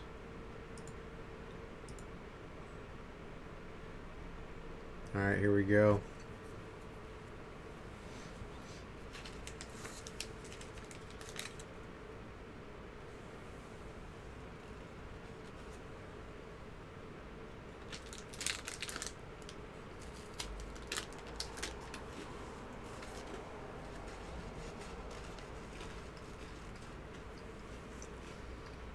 Dude, I feel like we saw a hand, like, the very first game we watched with Seth Manfield, his hand was, like, identical. It was, I think it was 2 Shocks, 1 Wizard Lightning, 1 Frenzy. And 3 lands. I'm pretty sure this is the exact same hand he had. Although against tokens, this is a much better hand, because he was against Esper.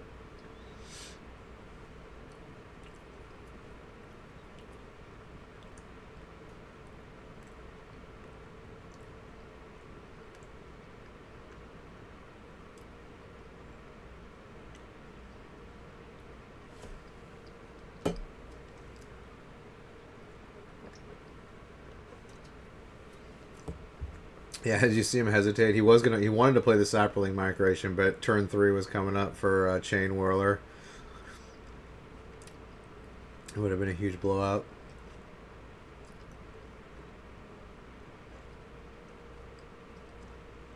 Not huge. It would have been a two for one. Or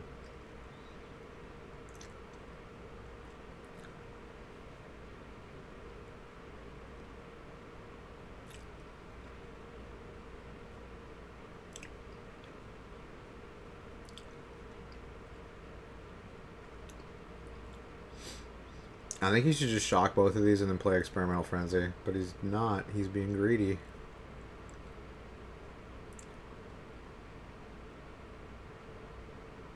Yeah, he should have shocked that 1-1 like 100%.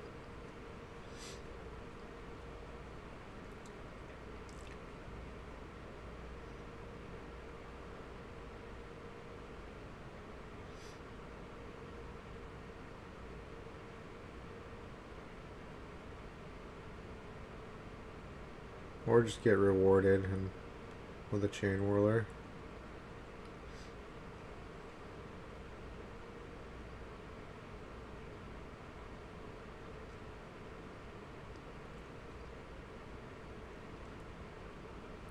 That was perfect draw.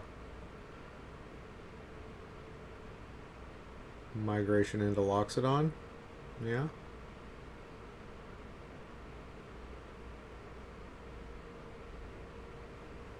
Seems good.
Okay, that's a super huge tell.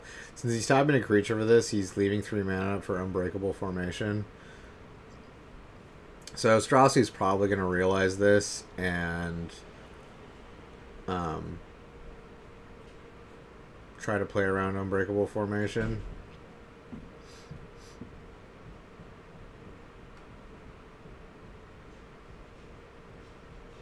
Oh, he's testing the waters here. Okay, yeah. So he knew he had an Unbreakable Formation.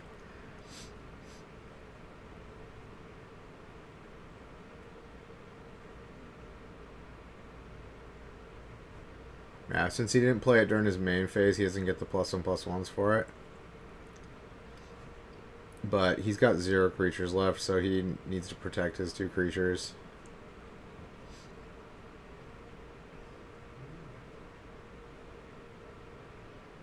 Although 4/4 Loxodon, bad news. Bad news for red deck. Gotta 2-spell it to kill it. Which he might very well do right here. Yep, he's going to. Alright, now they're both top decking. Which, I don't know, I think it's pretty similar. They both top deck similar power level of cards, except red can get Experimental Frenzy, which is like more powerful than any of the cards in the Selesnya deck. But it's all about the top deck now. Probably gonna block the token, yeah.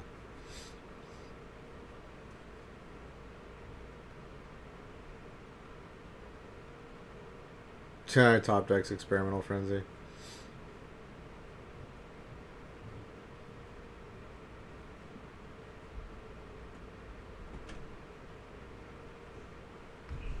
Well, now it's going to be exceedingly hard. He needs to draw a Conclave Tribunal, which he only has 2 left. Netherland is not going to do it.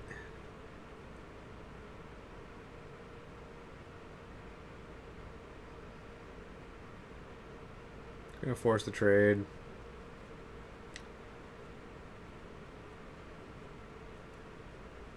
Yeah, I'd be very surprised if red loses at this point.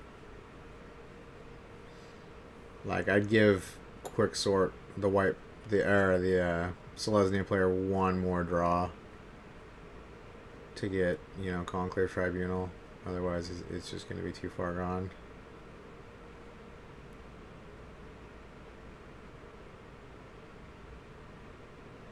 Yeah, he's got a Steamkin in play now. Yeah, Discordant's not going to do it.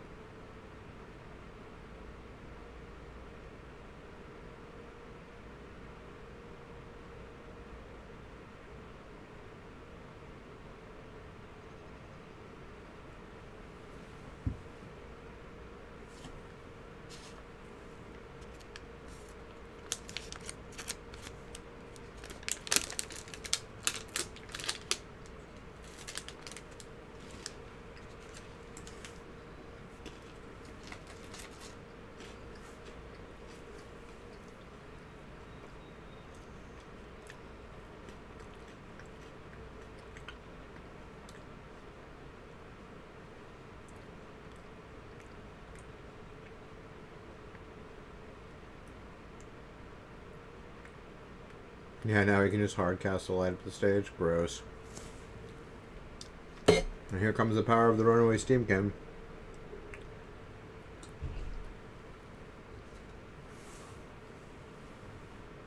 He now has virtually unlimited mana. It's not unlimited, but you know, it's going to give him like 6 to 9 extra mana.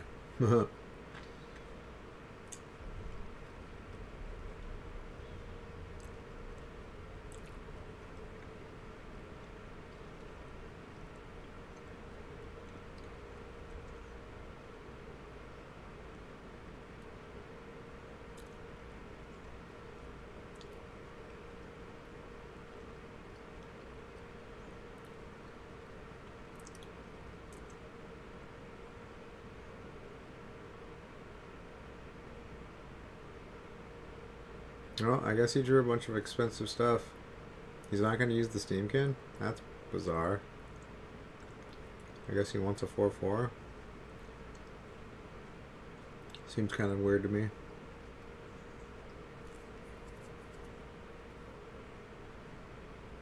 I guess he's saving the Chain Whirler. Yeah, it's over.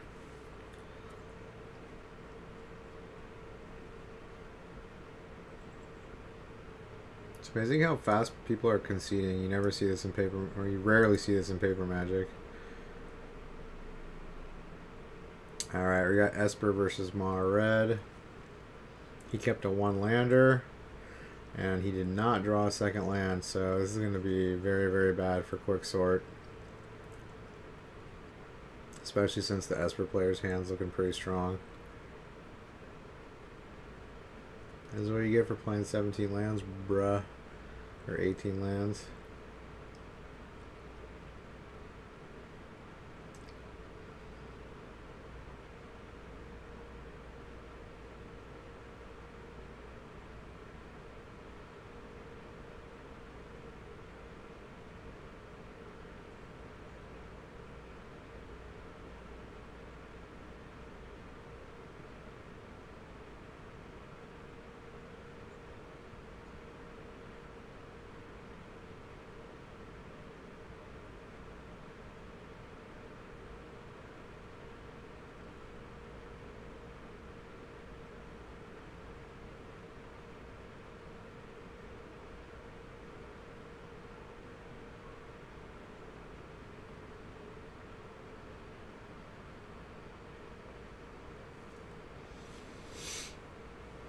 Oh, really, he's got him down to 8 with 1 mana. Okay. Strosky must have shocked twice. Watery Graves must have been his only land or some shit.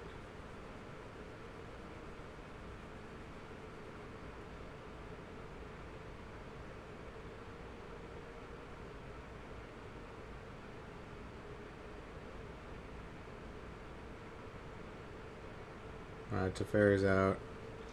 He's got a small window. He needs to draw a land like right now.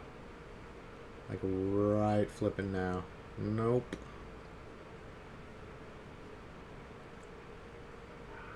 Is he conceding? Really? I mean, his chances of winning are like very, very slim right now, but I wouldn't concede yet.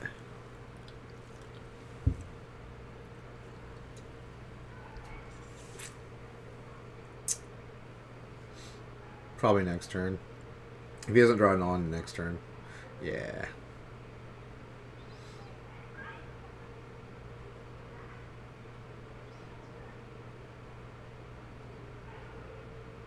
Strosky luckered out on that one. Too much RNG. Too much RNG. Too much RNG. Ow. Ow. I'm coming day and night.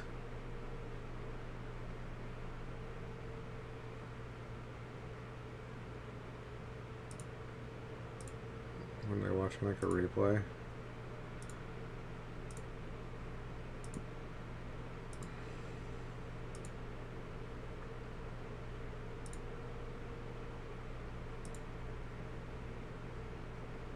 Was with the sparks.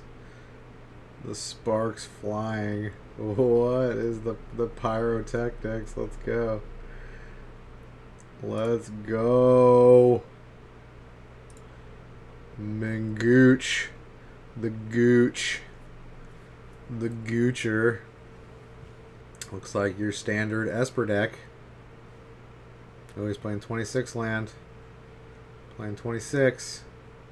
So 25.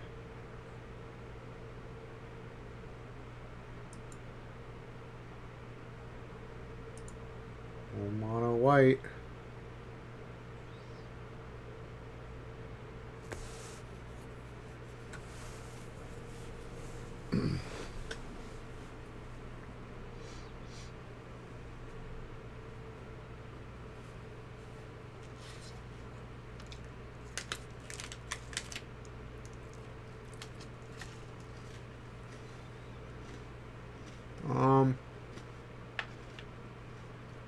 I think you keep this on the draw for sure. Turn 2 Thought Erasure, turn 3 Kaya or Mortify.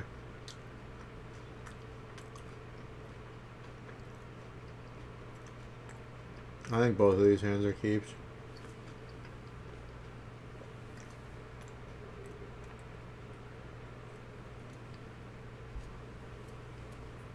Mm-hmm.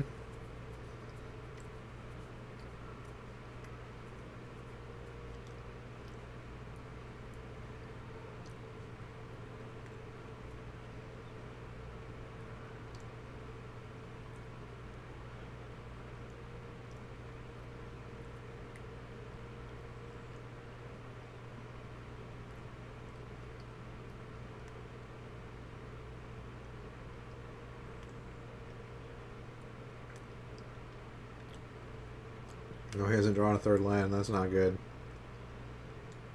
Oh, he's got double Loxodon. Gross. Oh, nice. Third land. Okay. Definitely needed that one.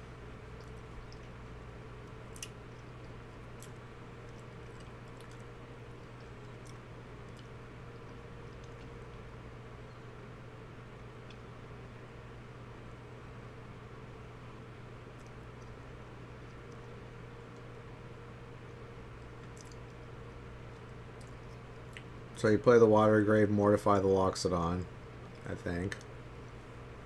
And then next turn you, if you don't draw a land, you Kaya and kill the Sky March or the Bodyguard if it's protecting something. And then he has to attack her, so that reduces your damage. Oh, he's playing Kaya first. Okay.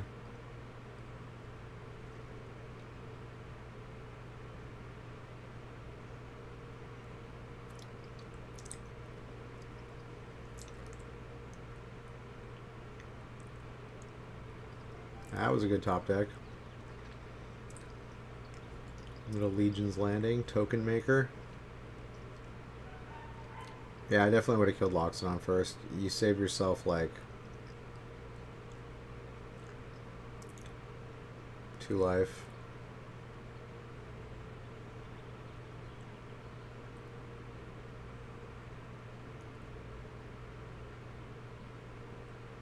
I guess it's only 1 life, but still. One life sometimes matters. It sometimes matters.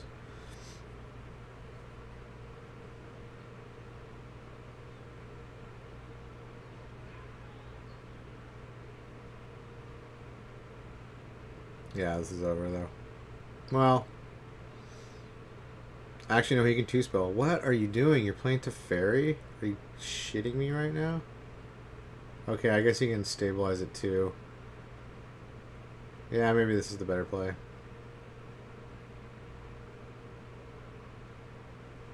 But if he gets an unbreakable formation, he's dead. Okay, he's still alive. You're going to stabilize at 1 life.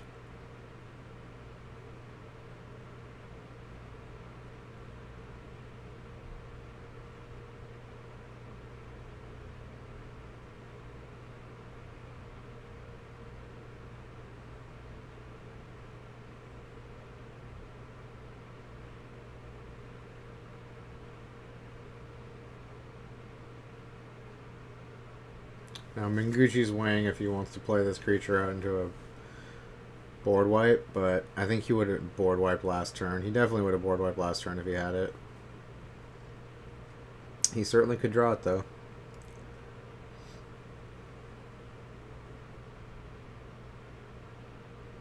It looks like he's just dead.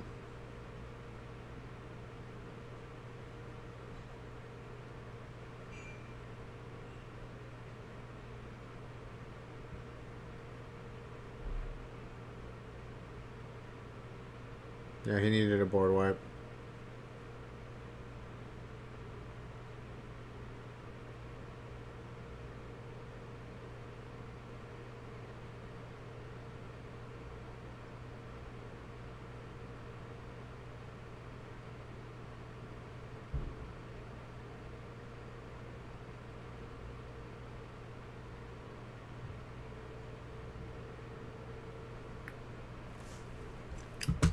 GG.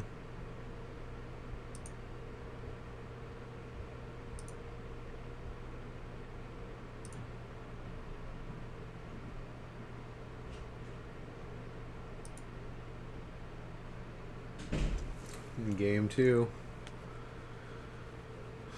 Looks like they're both playing Esper and Mono White, so now it's Mono White versus Esper.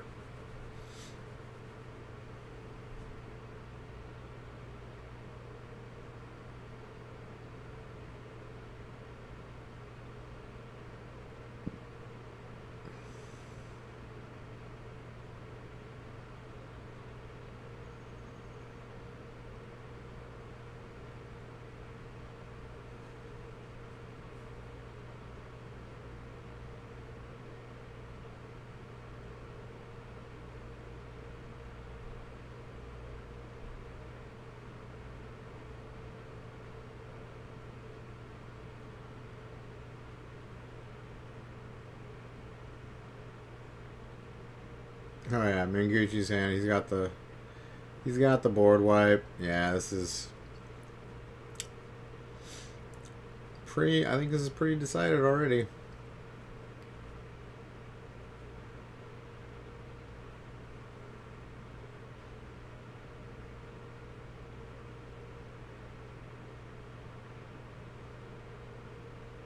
Yeah, he's gonna stabilize at 5 life.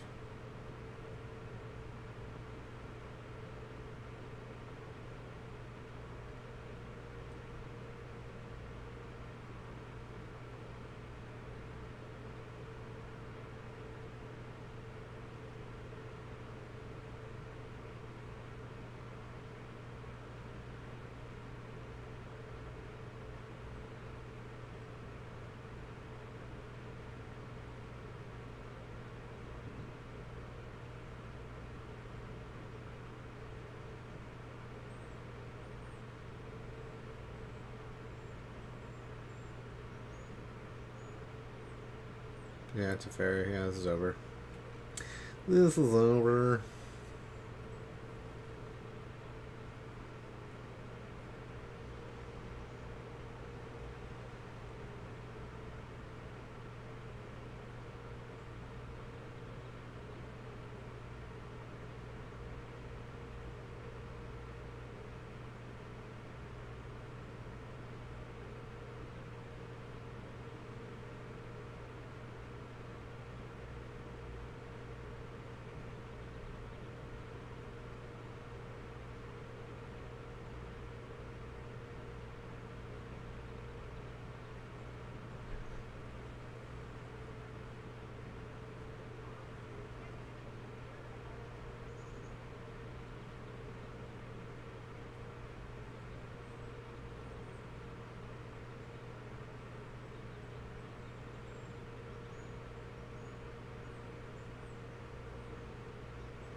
That's getting absorbed.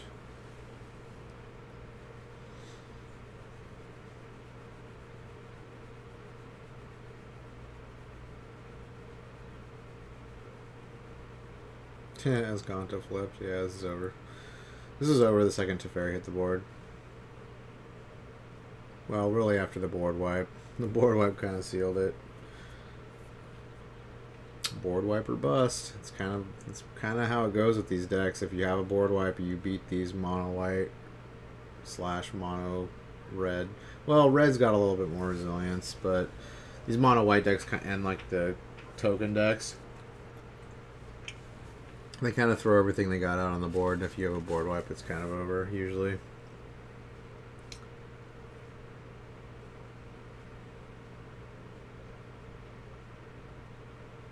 Yeah, he's like, I'm done. I'm done. GG. Oh my god, who was that? Was that fucking Geek and Sundry chick?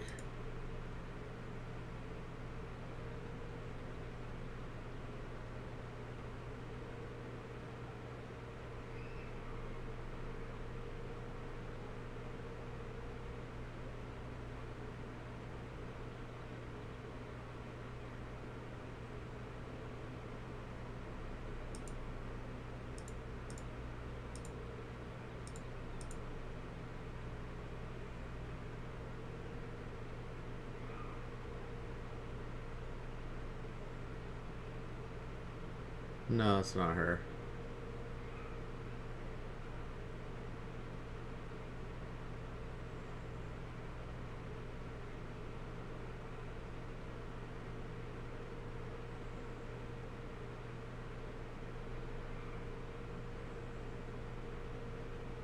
No, it's not her.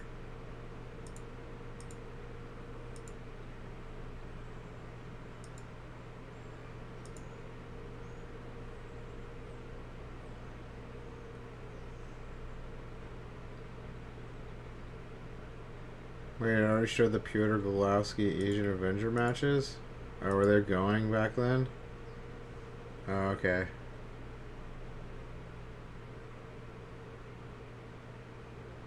Wait, this is saying Minguchi and Salvato. Why is it showing this match? They like don't have the other match? What? They got it all ass backwards, man. Yeah, this is the match we just watched. Like, what? Who cares if it's from his point of view? Okay, looks like the Asian Avenger got knocked out. So it looks like Pyotr Golgowski, Savitz.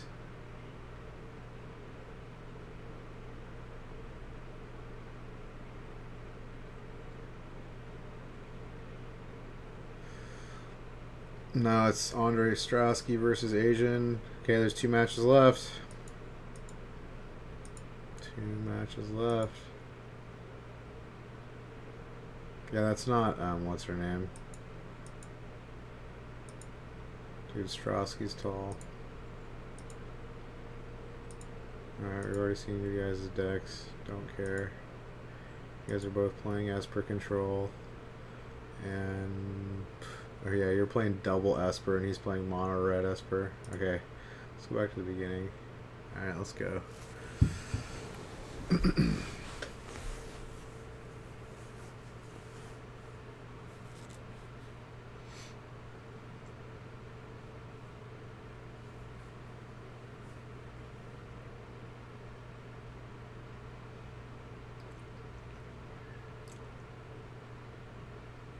like both players keeping.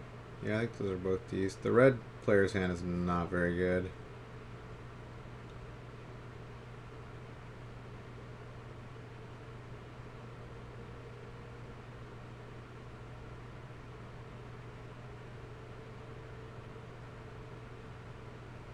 Although he has no removal, if that Steamkin gets online, bad times. Bad times had by all.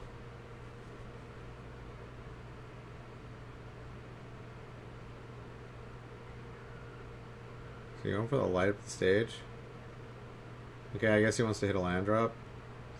Okay, he's going for maximum advantage here. He wants to get a land off this so he can play the Get You Lava Runner with haste and swing him for 6. Oh, didn't get that land though. That's what you get for playing 18 lands, boys and girls. All these people playing like not enough lands in their deck.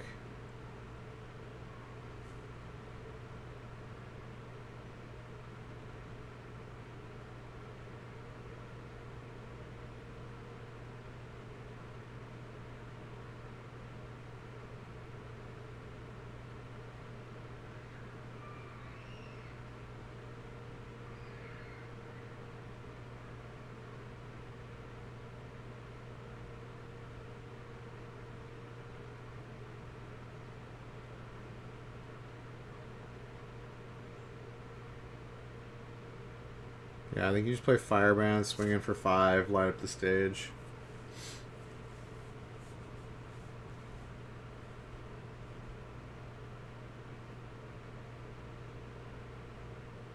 For show. Wait, what? Why would you... Oh, he wants to get the trigger off it? Okay. I guess he's gonna... Okay, dumping your hand is super, super dangerous here. Yeah, you're gonna get Kaya's Wrath. You're gonna get Wrathed on hard.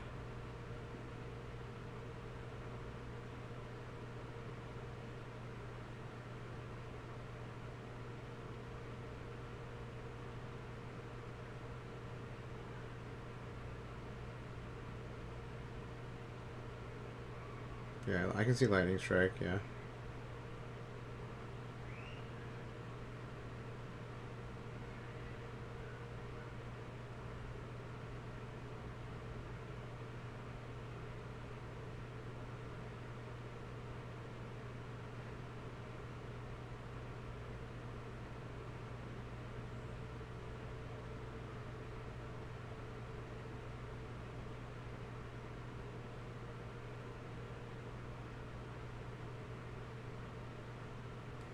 Alright, he's gonna Kaya's Wrath again.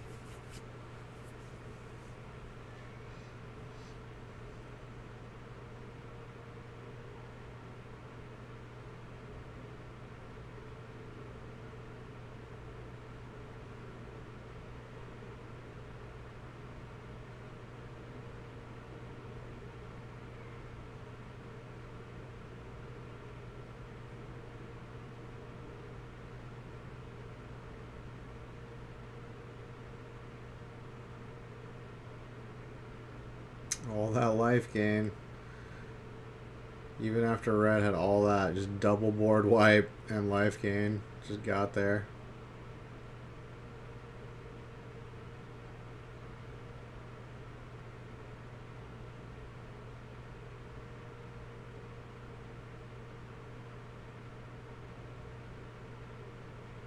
Probably going to get Lyra Dawnbringer. Lyra. Miss Lyra, please come to the front.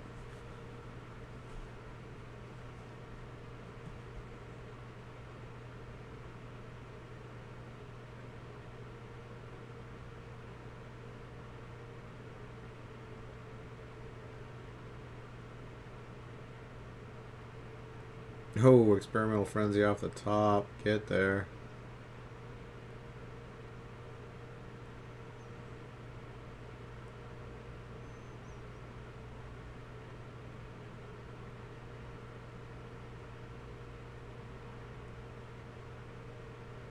Oh, had the Mortify. Gross.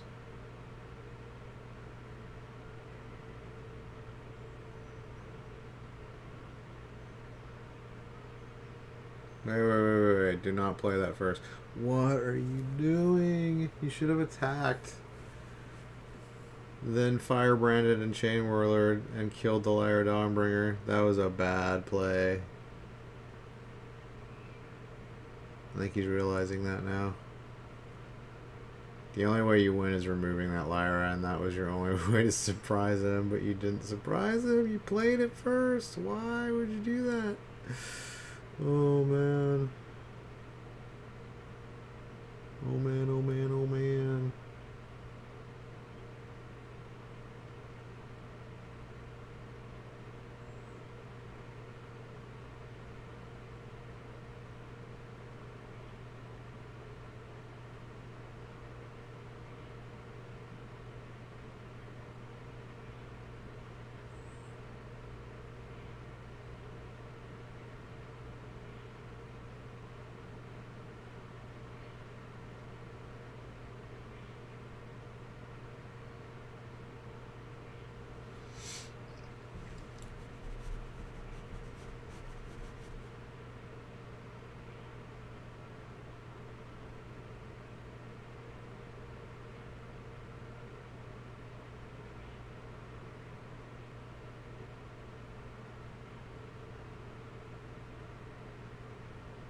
The immortal sun.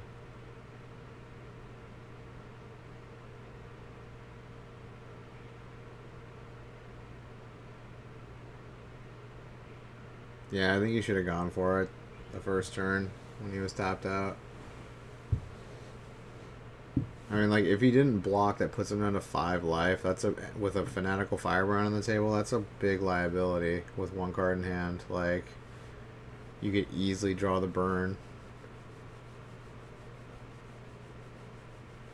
Yeah, this is over now. There's no way he's killing. Oh, but he gets Experimental Frenzy off the top.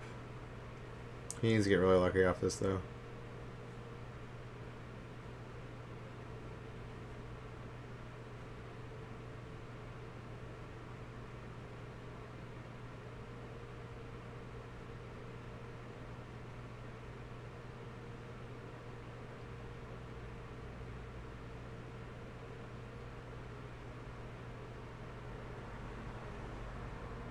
Yeah, 6 lifelink is really good.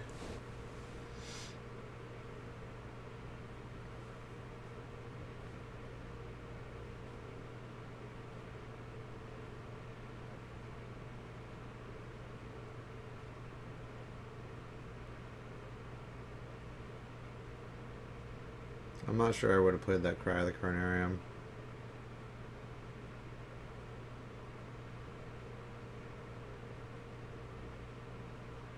No, no, no. You wait for the second cast. Yeah, resolve. If he doesn't have another bolt effect, then it doesn't do anything. Why are you countering it? What are you doing? Oh my god, why? Why would you do that?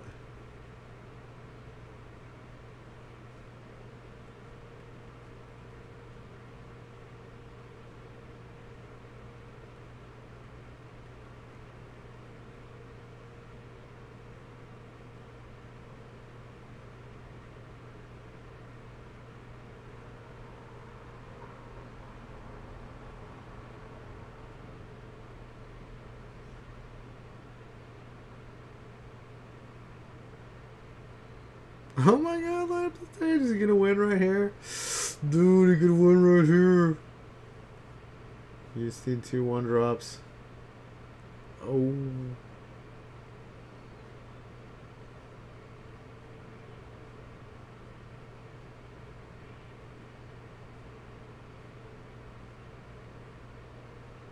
I think you have to attack in Kaya's Wrath here.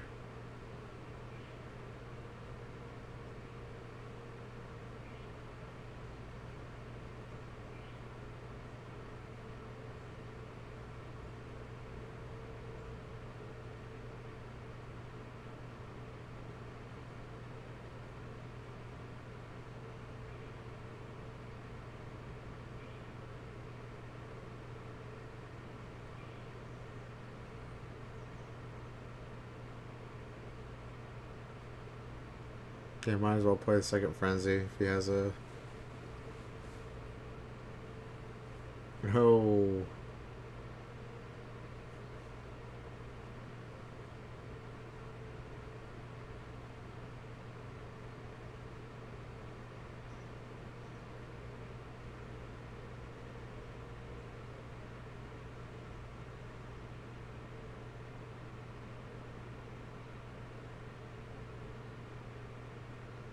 Oh, all the lands. You lose, bro. You lose. Dude, the Frenzy. The Frenzy saved his ass. Oh, baby. Yeah, he was not expecting to win that game. That was super luck.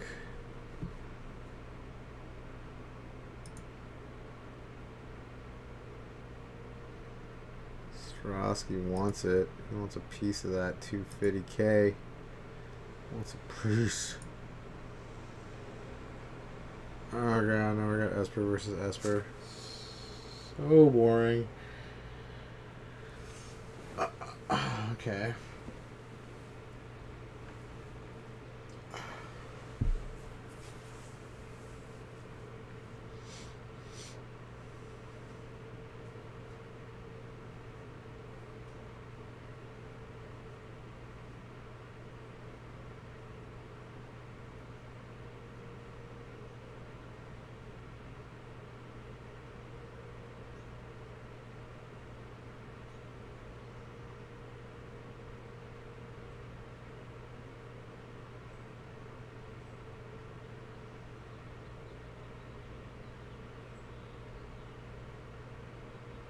You definitely absorb this. You can't let him have a planeswalker.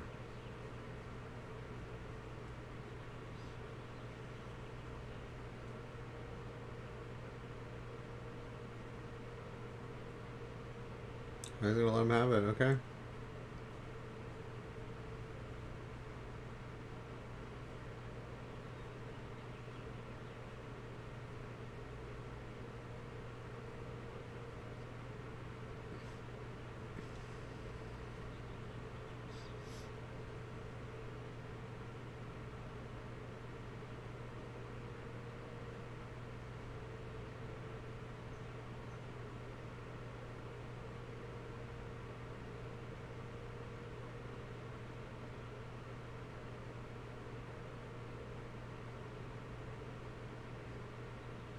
Nice, use it in response.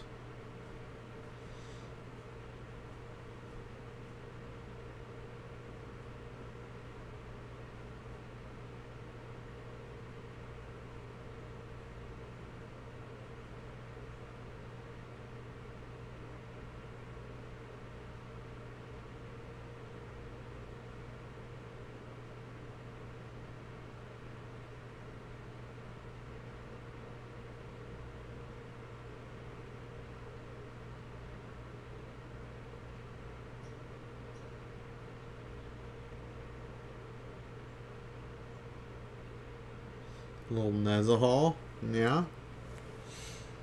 Little anti-control creature, yeah.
Ooh, Nezahal's legendary too, so cast down doesn't work. Nah.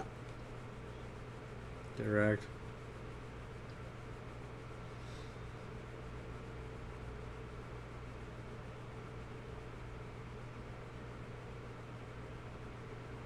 Dude, but he drew the Mortify. So lucky.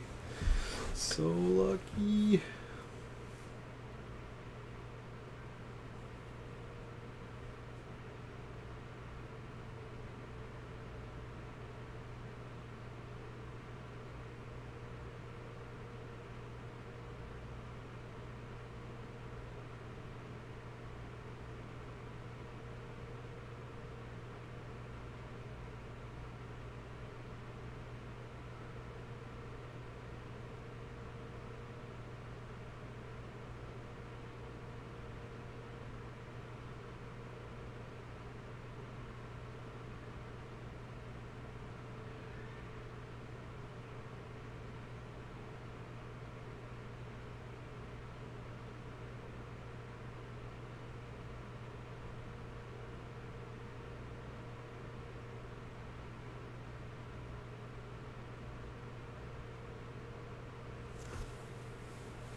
Ooh, a little unmoored ego. Getting rid of Teferis, yeah.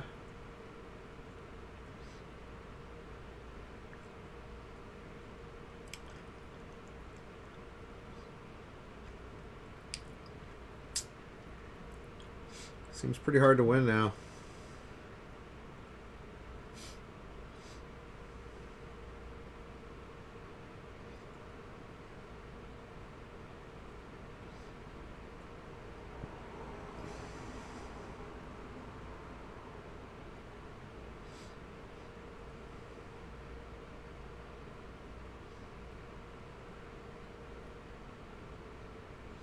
Letting him have a search for Asconza. Okay. Wow, lucky that he just threw Mortify. I mean, he can't let him flip it. Okay, I guess he is. I don't really know what the Agent Avenger's plan is with no Teferis now.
Yeah, he can just syncopate anything he plays.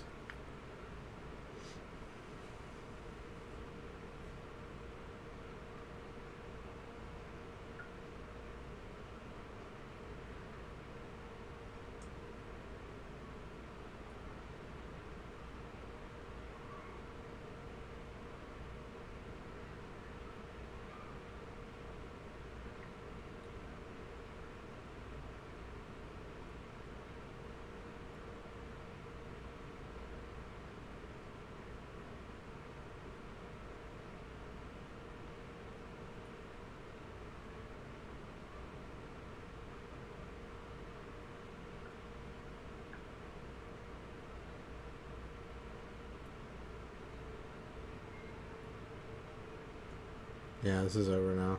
He's got no Teferis. There's like no way he can win. Like, what are you gonna like? Nezahal's your only card, and like you had to have landed that counterspell that shuffles cards back into your library.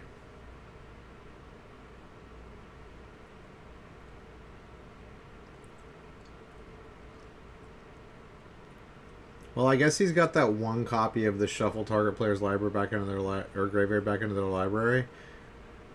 The question is, does he have another one of those? Go get a card from your sideboard. I think he used both of them, didn't he? He got Nezahal from it. Maybe he's got one left.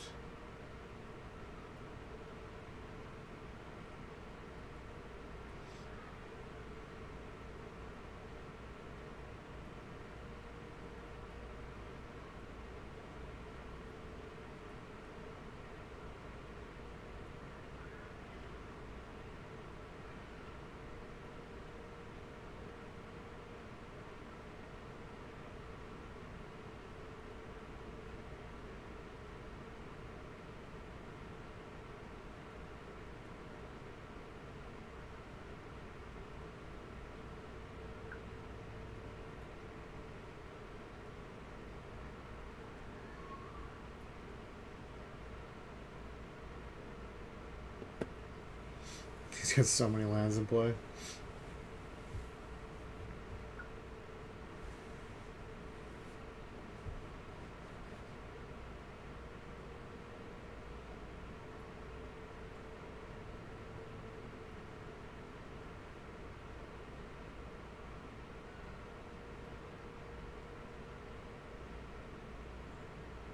Yeah, Mastermind's Acquisition. That's pretty much the only thing he could possibly draw.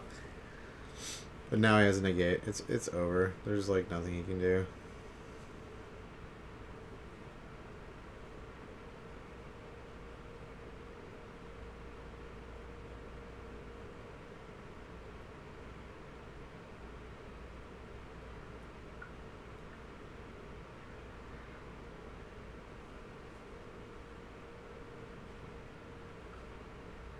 You're launching Arena for the first time in months.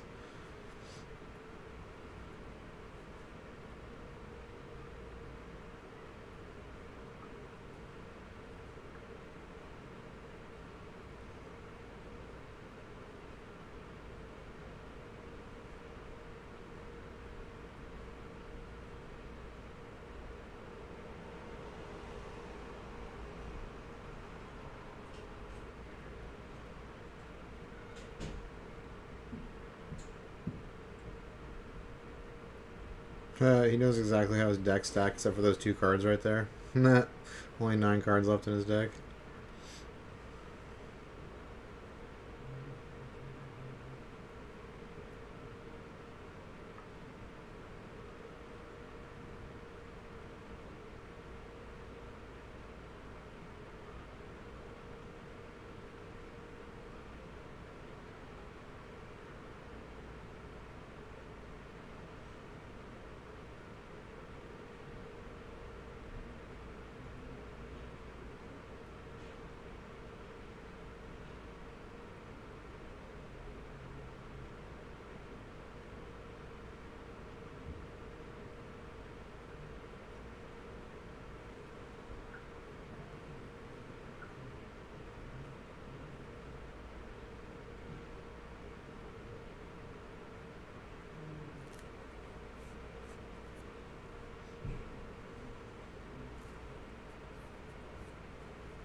I think your time is done, Asian Avenger.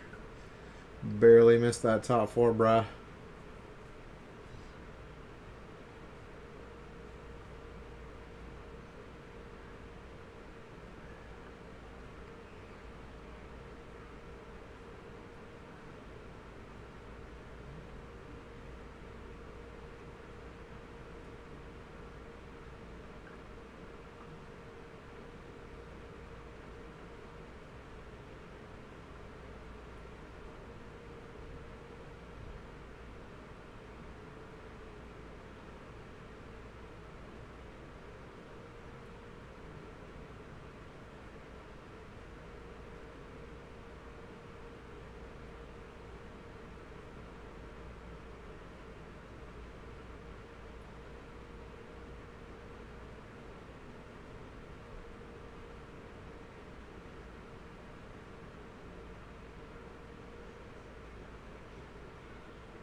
He's playing this till the bitter end.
just negate it.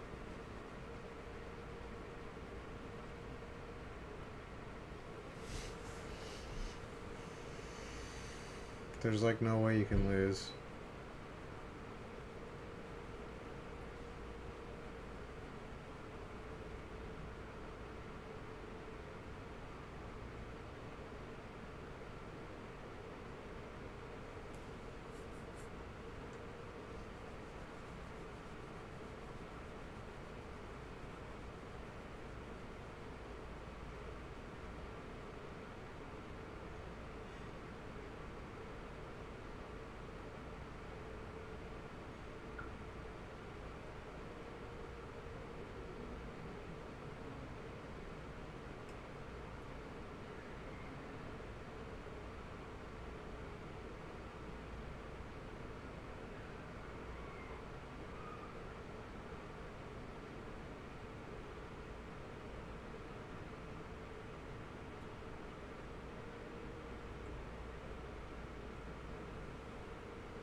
Holy shit, we should just fast forward. Well, I guess there's not much left for the day.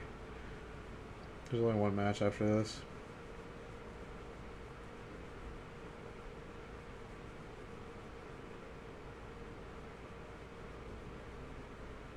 Yeah, he's just gonna keep targeting. Teferi's just gonna keep targeting himself, putting himself back in the library. Actually, he's gonna win with Kaya ultimate. Yeah, boom. That's pretty cool. The Kaya! Kaya!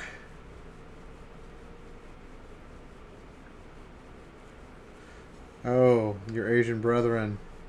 He's done for.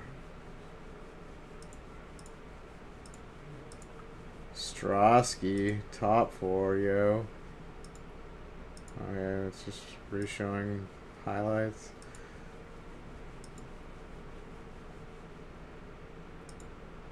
Oh, when's the next Mythic Championship? They're gonna try the London.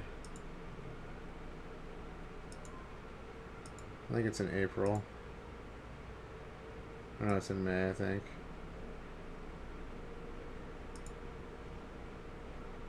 Nassif. Going for that top 4. Go Nassif. Come on, Nassif. I want Nassif to win. Yellow hat. Alright, boys and girls. Last round.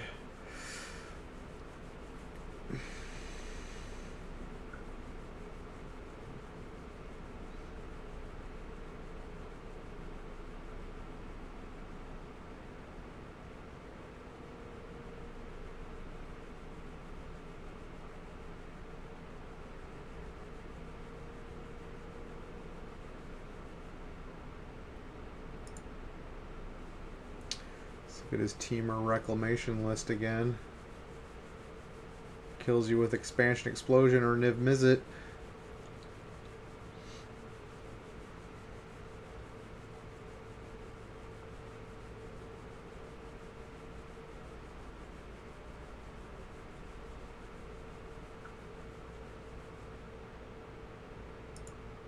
Playing control and combo control. And Esper and Mono White. Mono White's so strong. Mono White is so strong.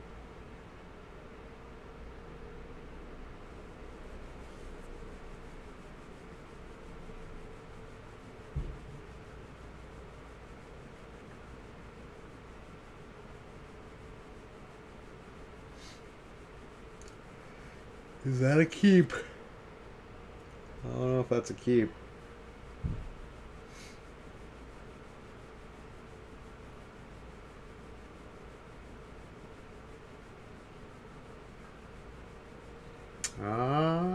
I think those are both keeps, I guess.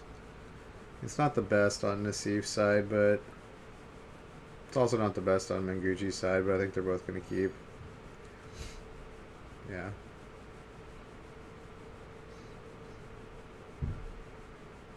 He's like, yep. That's actually good, though. This hand lines up pretty well against what Mengucci's got going on. He's only got one creature that he can play in the first 3 turns. I mean, Benali is going to get played on turn 3, but if he doesn't have anything on turn 2, which is really good for Nassif.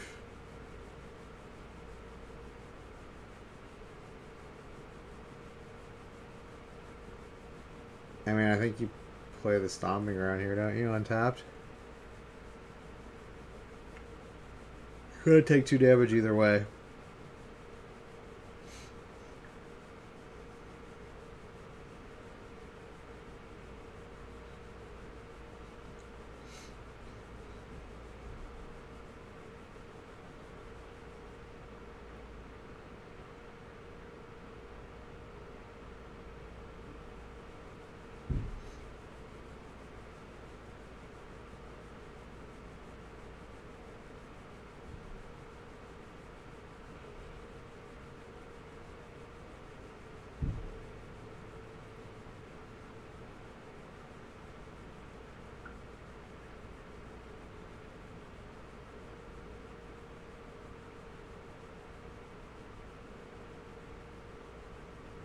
That is not the draw I wanted. The second Niv Mizzet, negative.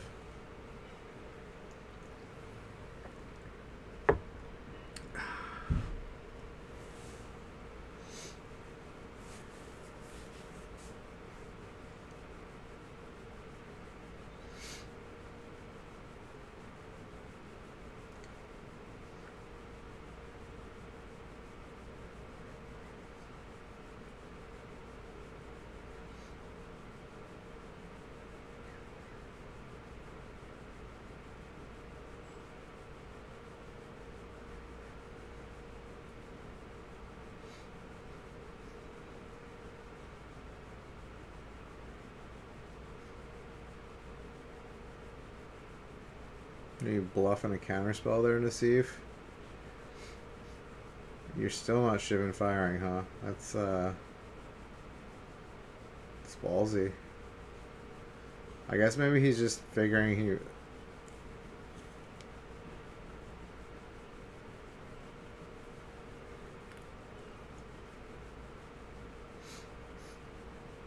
Oh, now you're gonna use it?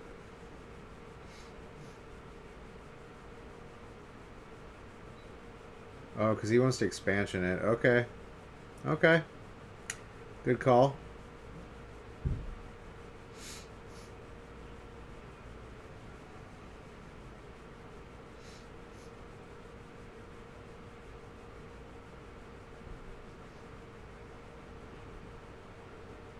I like it.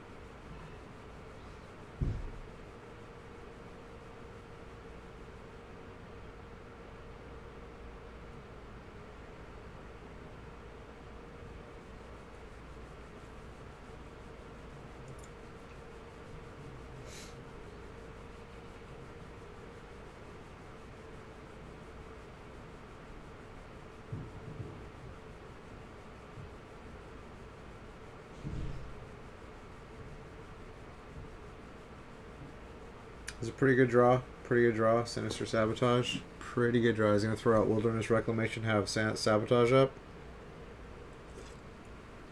We got a game here, boys and girls. We got a game. Ooh, he's got a stacked hand, though. But Nassif's got some goods. He can Explosion for 4 next turn. Draw 4 cards.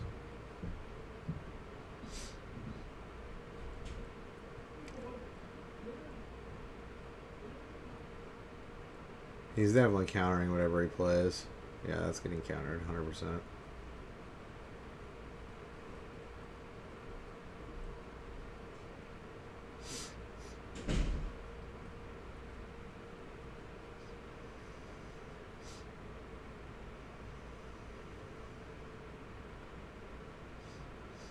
Oh, now he can expansion for 6.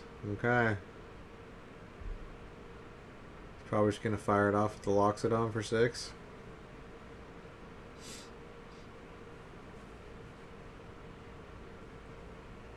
Yeah, he's going to draw. He's going to be able to Niv Mizzet next turn. Yeah, he could very well win next turn.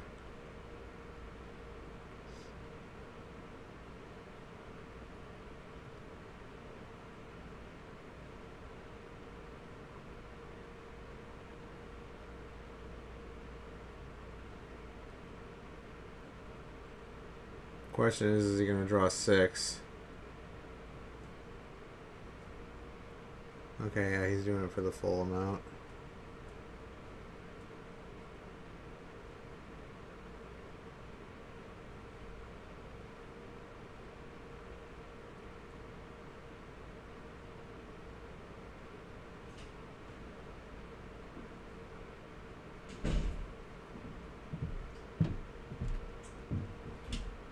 Come on, girls.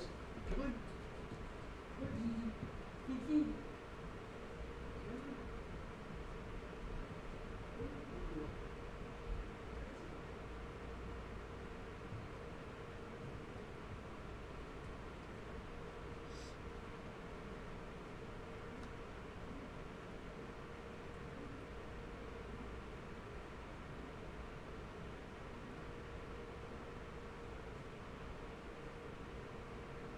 Oh, he's got the tribunal. Yeah.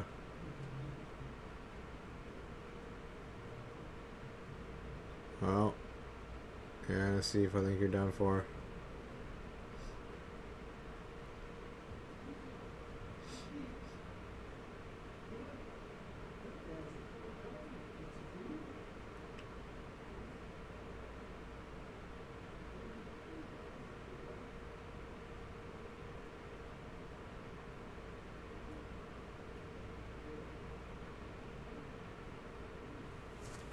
I don't know if there's any. I don't think he can do anything. He can't stop both creatures, and they're both lethal.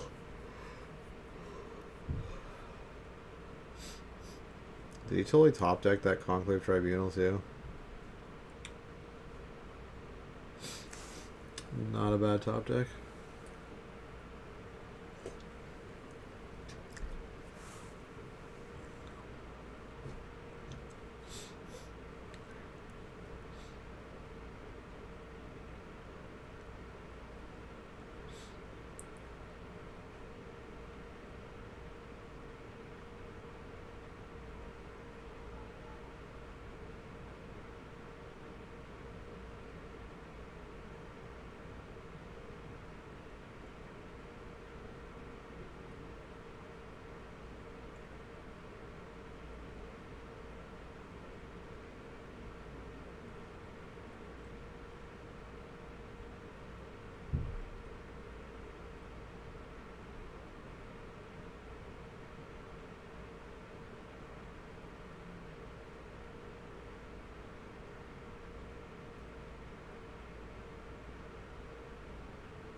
Yeah, there's nothing. He can't take care of both creatures. He has no fog effects in the deck. If he had a fog effect, he could win, but no fogs.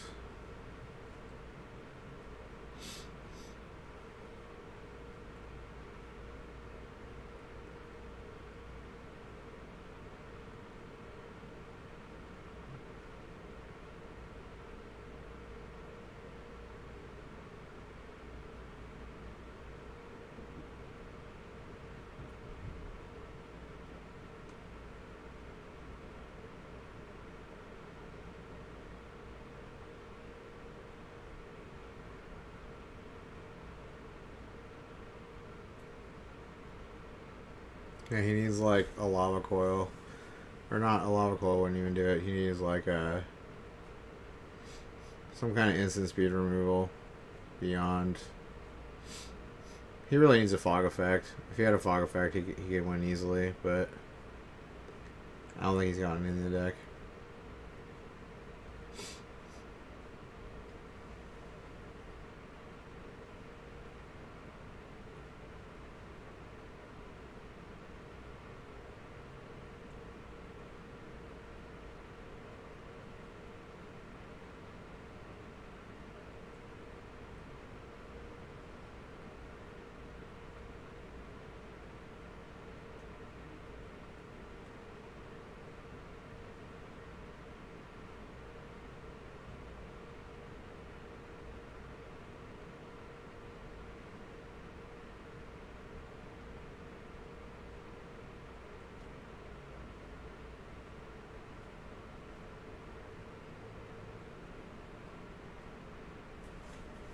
Yeah, he had no outs there.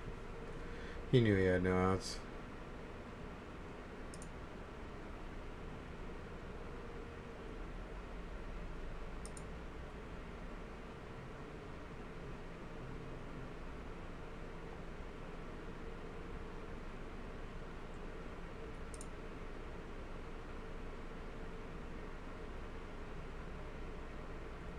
Show on the floor at PAX.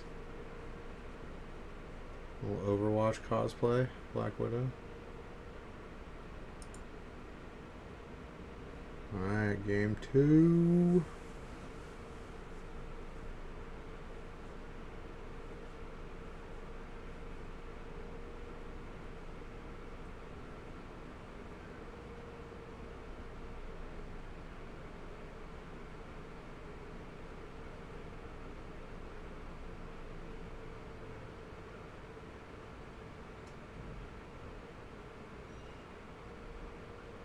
Oh, it's another S premiere. Really? Really? Really? An S premiere? Pardon me while I take a nap over here. I'm gonna take a little nap. Wake me up when they're halfway through. Whew. Wow, that's terrible.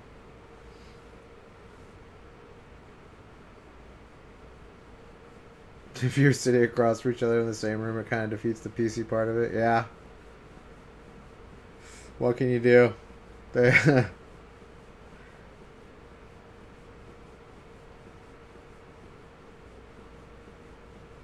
gotta televise it, you know? They gotta have the cameras on their faces. Yeah, no more card flicking, right?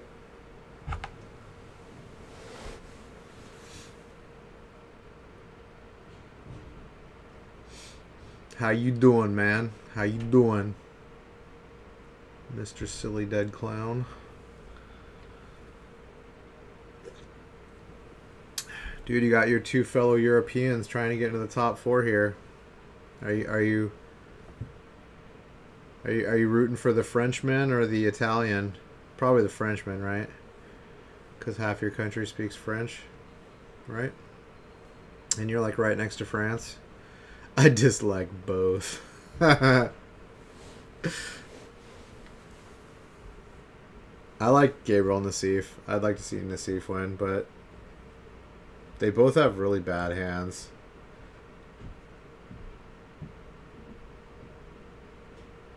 Oh, there's a little tension between the Dutch and French speakers. Okay. You don't like the Italians either? Is there some Dutch-Italian animosity going on?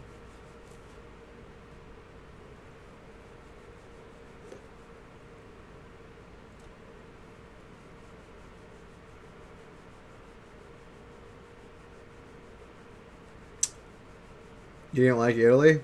What didn't you like about it?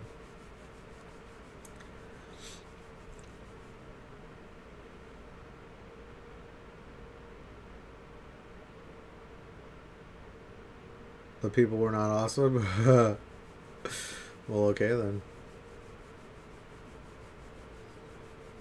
I've always heard that like the French are like not nice to Americans.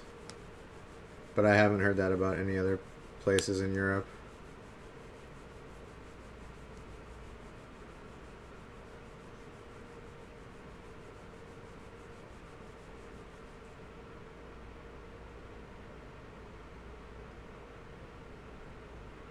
Oh, the whole of Europe don't like Americans? That's understandable. Hey, I probably wouldn't like America. I don't like Americans, and I'm an American. Like, I think like,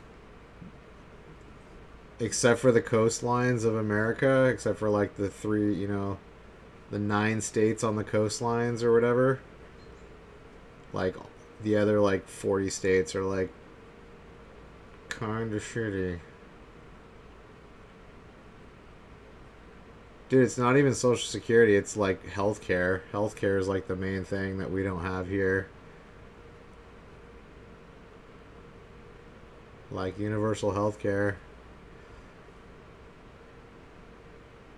Like healthcare is the main thing. But yeah, Social Security is also a problem too. It's because the rich control America. Like the top 1% of wealth controls America, and they keep it that way. They just pay off all the politicians and just keep it that way, so that they can get richer and everyone can get poorer. All right, so we got some dirtling going on here with Esper.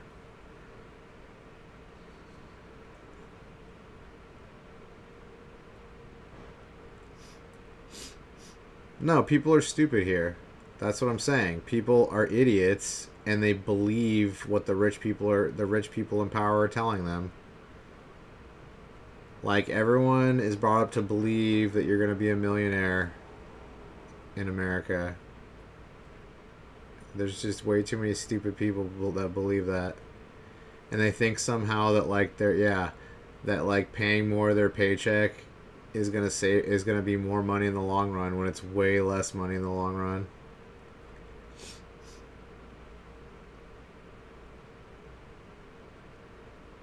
Well, one of the problems is like all the states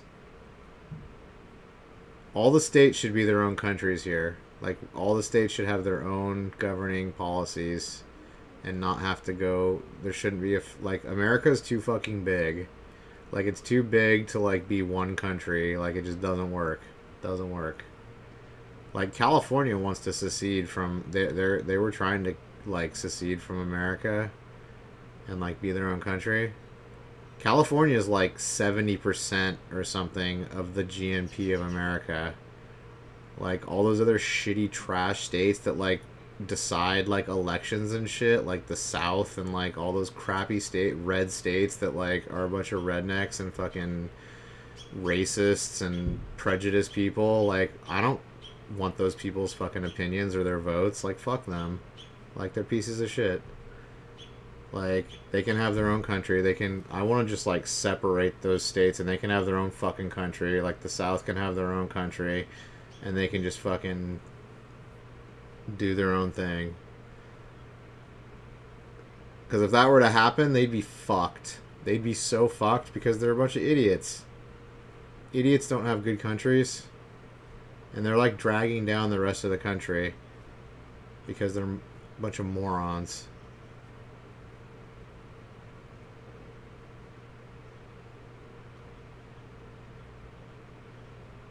Oh, don't even get me started. We shouldn't be talking about this. I should be focusing on the last round. I don't want to talk about this. I'll just get angry. Like I would live in Europe if I could, like 100%. Or even Canada. I would live in Canada too. Actually, I'd like to live in California. It would be awesome if California could like just like be its own country. I'd so move to California. Anyway, this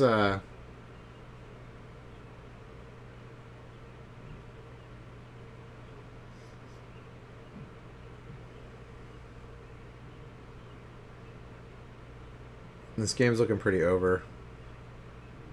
Well, maybe not. He's got Sorcerer's Spyglass on Teferi, so he's not getting that much of a advantage here. But he does have Kaya out also.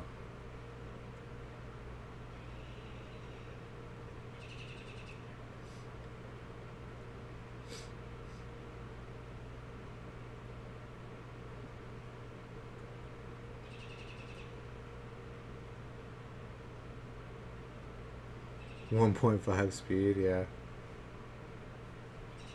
Yeah, this matchup is painful. Esper Control versus Esper Control is painful. But I figure this is like the last match, so might as well watch it.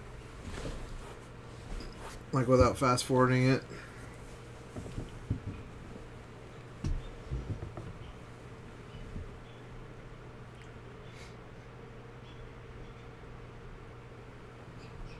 Which one's the Belgian? Is that Piotr Glogowski?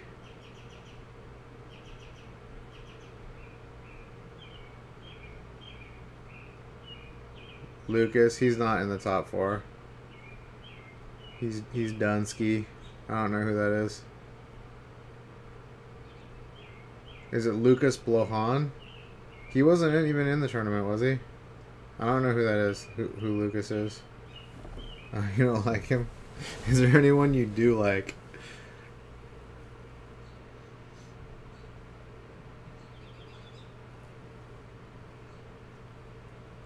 Um,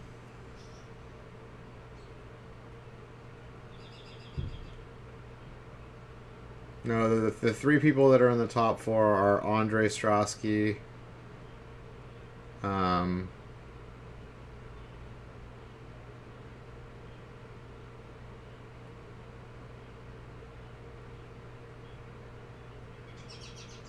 Peter Glogowski,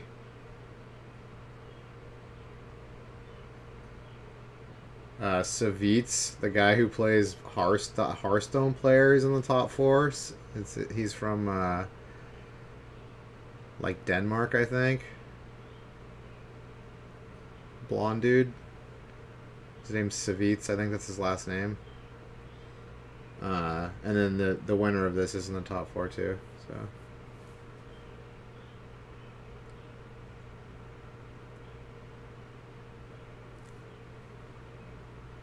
So two Magic Pros and a Hearthstone Pro are in the top four.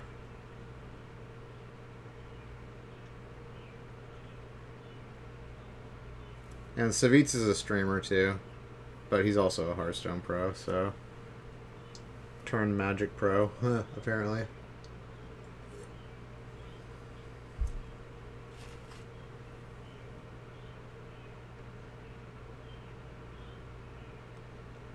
Dude, fighting over that Mirari's Conjecture. That card's really powerful.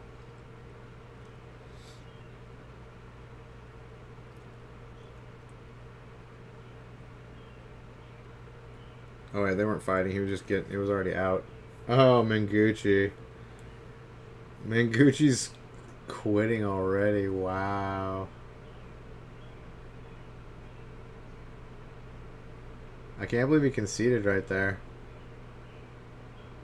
Wow, I wonder what like he's gonna play now. This is the final game right here. The final game, silly dead clown. The final. You like Bob Ross? Bob Ross is dead, unfortunately.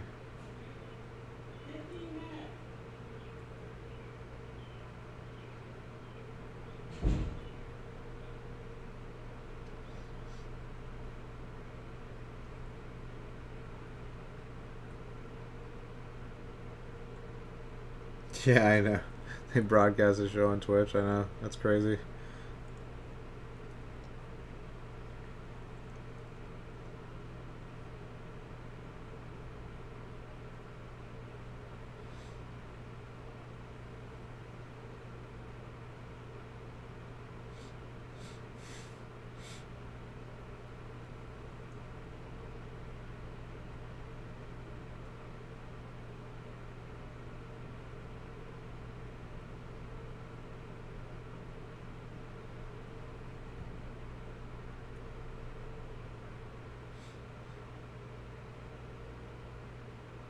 Really? So they're playing Esper versus Esper again. Really? Really?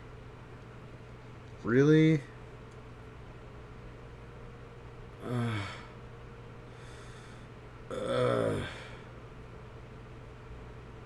Yeah, this is game 3.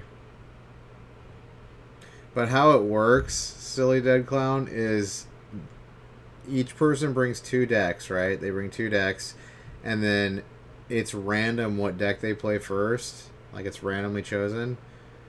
And then game 2, they play the deck that they didn't play in game 1.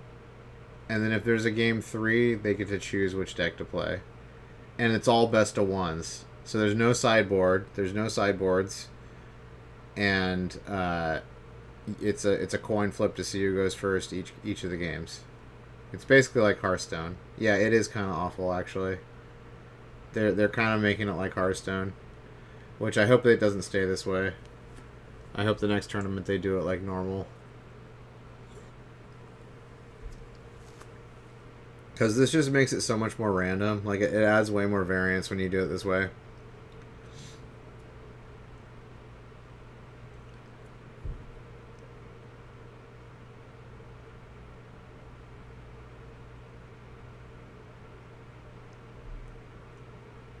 I think this is just a test run to see how it goes.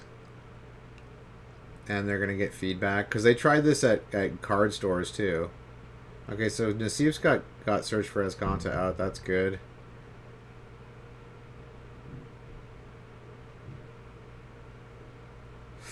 Okay, he's definitely going to mortify this Search for Esconta now. After Thought Erasing, yeah. Get the Vraska's Contempt.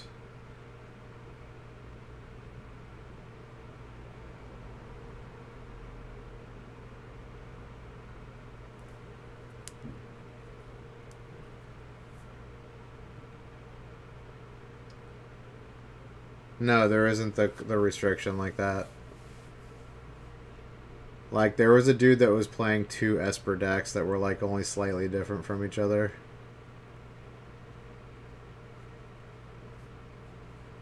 It's a little bit silly, yeah. Like, they didn't think some of the things through, obviously.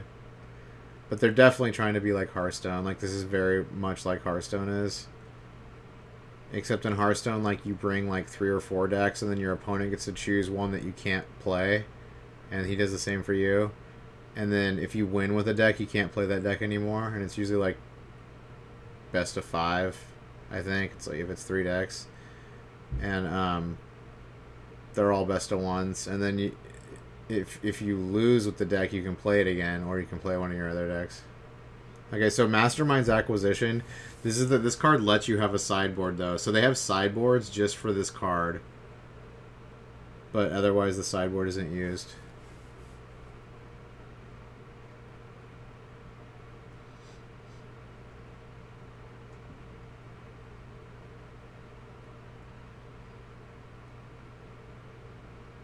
And the tournament was like a round robin with like a loser's bracket. So they did it kind of like a fighting game tournament where it's you can have 2 losses. Cuz it was only 64 people. But they like all played each other.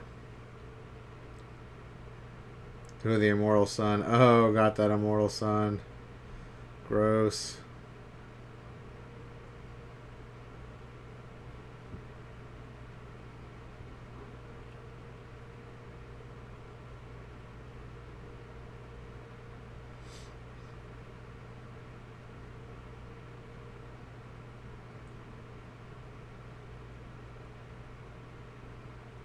Oh, and if time runs out, it's whoever has the highest life total wins.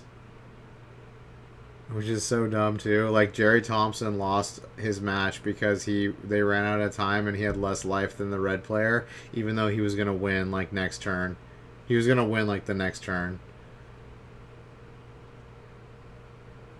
It's pretty dumb. There's a lot of like dumb things about this tournament, but I decided to cover it just because it's like the first of its kind. But I didn't do the first 2 days, though. The first 2 days were just, like, super long, like, 8-hour days, like a bunch of the people in the group stages dueling each other. Okay, Nassif's it's looking pretty bad for Nassif now. Yeah, he's got Kai and Teferi out. Well, I guess this was a quick game, huh? Looks like Nassif just drew a bunch of cards that do not do good in the matchup.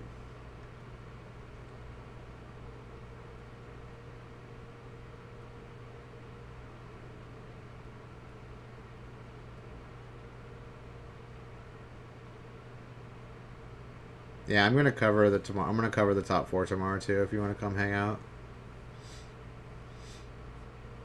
it's probably gonna be best of 5. Maybe they're actually gonna play it like with sideboards. I don't know.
Oh, he has Teferi emblem out already. Wow.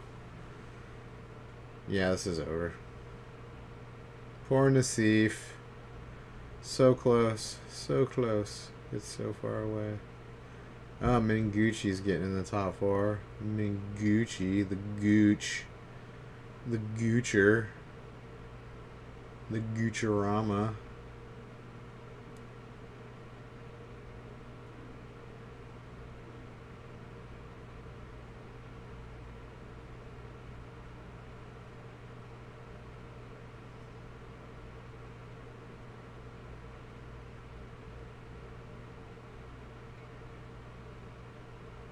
The Goochmeister.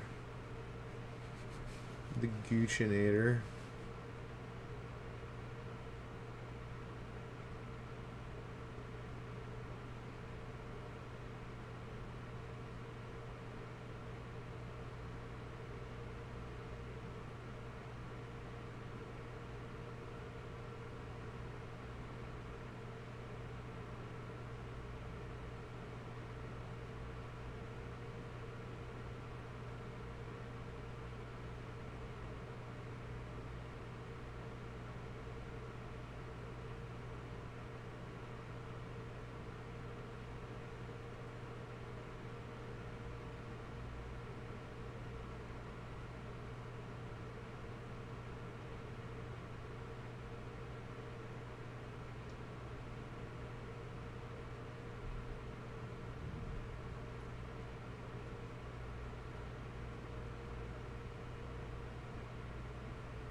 He didn't counter. He doesn't need to counter it.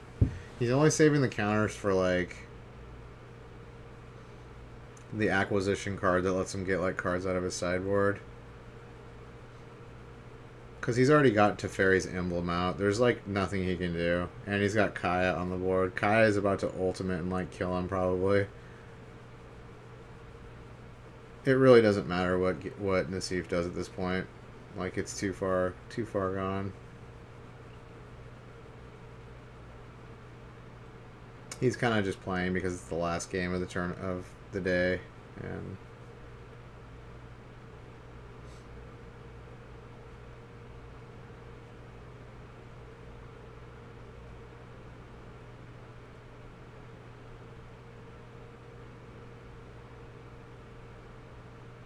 yeah, he's gonna take away all his blue mana, and then it's over.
Yeah, they have like devious cover up in the sideboard too, so they can like put cards back into their library. You're glad the French one lost, but the Italian one won. Top 4. Boom. There it is. The Huggies. The Huggies. Looks like the French and the Italians like each other, you know. Make love, not war. Yeah. Alright, final standings. Let's look. Piotr Glogowski, Savice.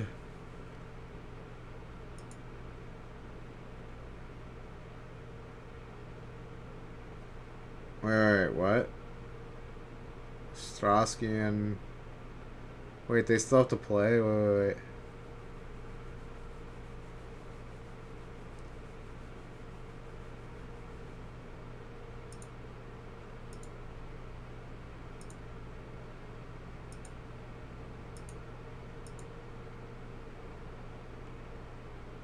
Oh, that's because they were in the losers bracket. Okay, they're doing it like a fighting game tournament. So the people in the losers bracket, okay. So here's how it's gonna go. So the winner of the top 4 is gonna go to the top 2, right? On the upper bracket. The lower bracket, so this person has to win, and then they play the person who lost in the top 4. So they got to play an extra round basically to get to the finals. Okay, so they're doing it like exactly like a fighting game tournament. Okay. Like a round robin Swiss pairing, yeah. Okay. Well, that concludes our day 3 top 16 of the first ever Mythic Invitational powered by Magic the Gathering Arena Technology. Not sure how I feel about it. I think it's a little bit janky. I think it's very RNG favored. All these best of ones. They're trying real hard to be like Hearthstone. They're using it as a model, obviously, for their tournaments. Hope it doesn't stay this way. I hope it goes back to just normal Magic, best of 3s, one deck, sideboard. So hopefully people will push it that way and give them the feedback that makes them push it back that way. But we'll be back tomorrow at 5 p.m. PST to cover the top 4 of the Mythic Invitational held at PAX East, Penny Arcade Expo East. This video will be uploaded to my YouTube channel, which is lock_daddy. You can watch it on my highlights page on my Twitch channel, which is twitch.tv/lock_daddy. You can follow me on Twitter, which is at lock_daddy1.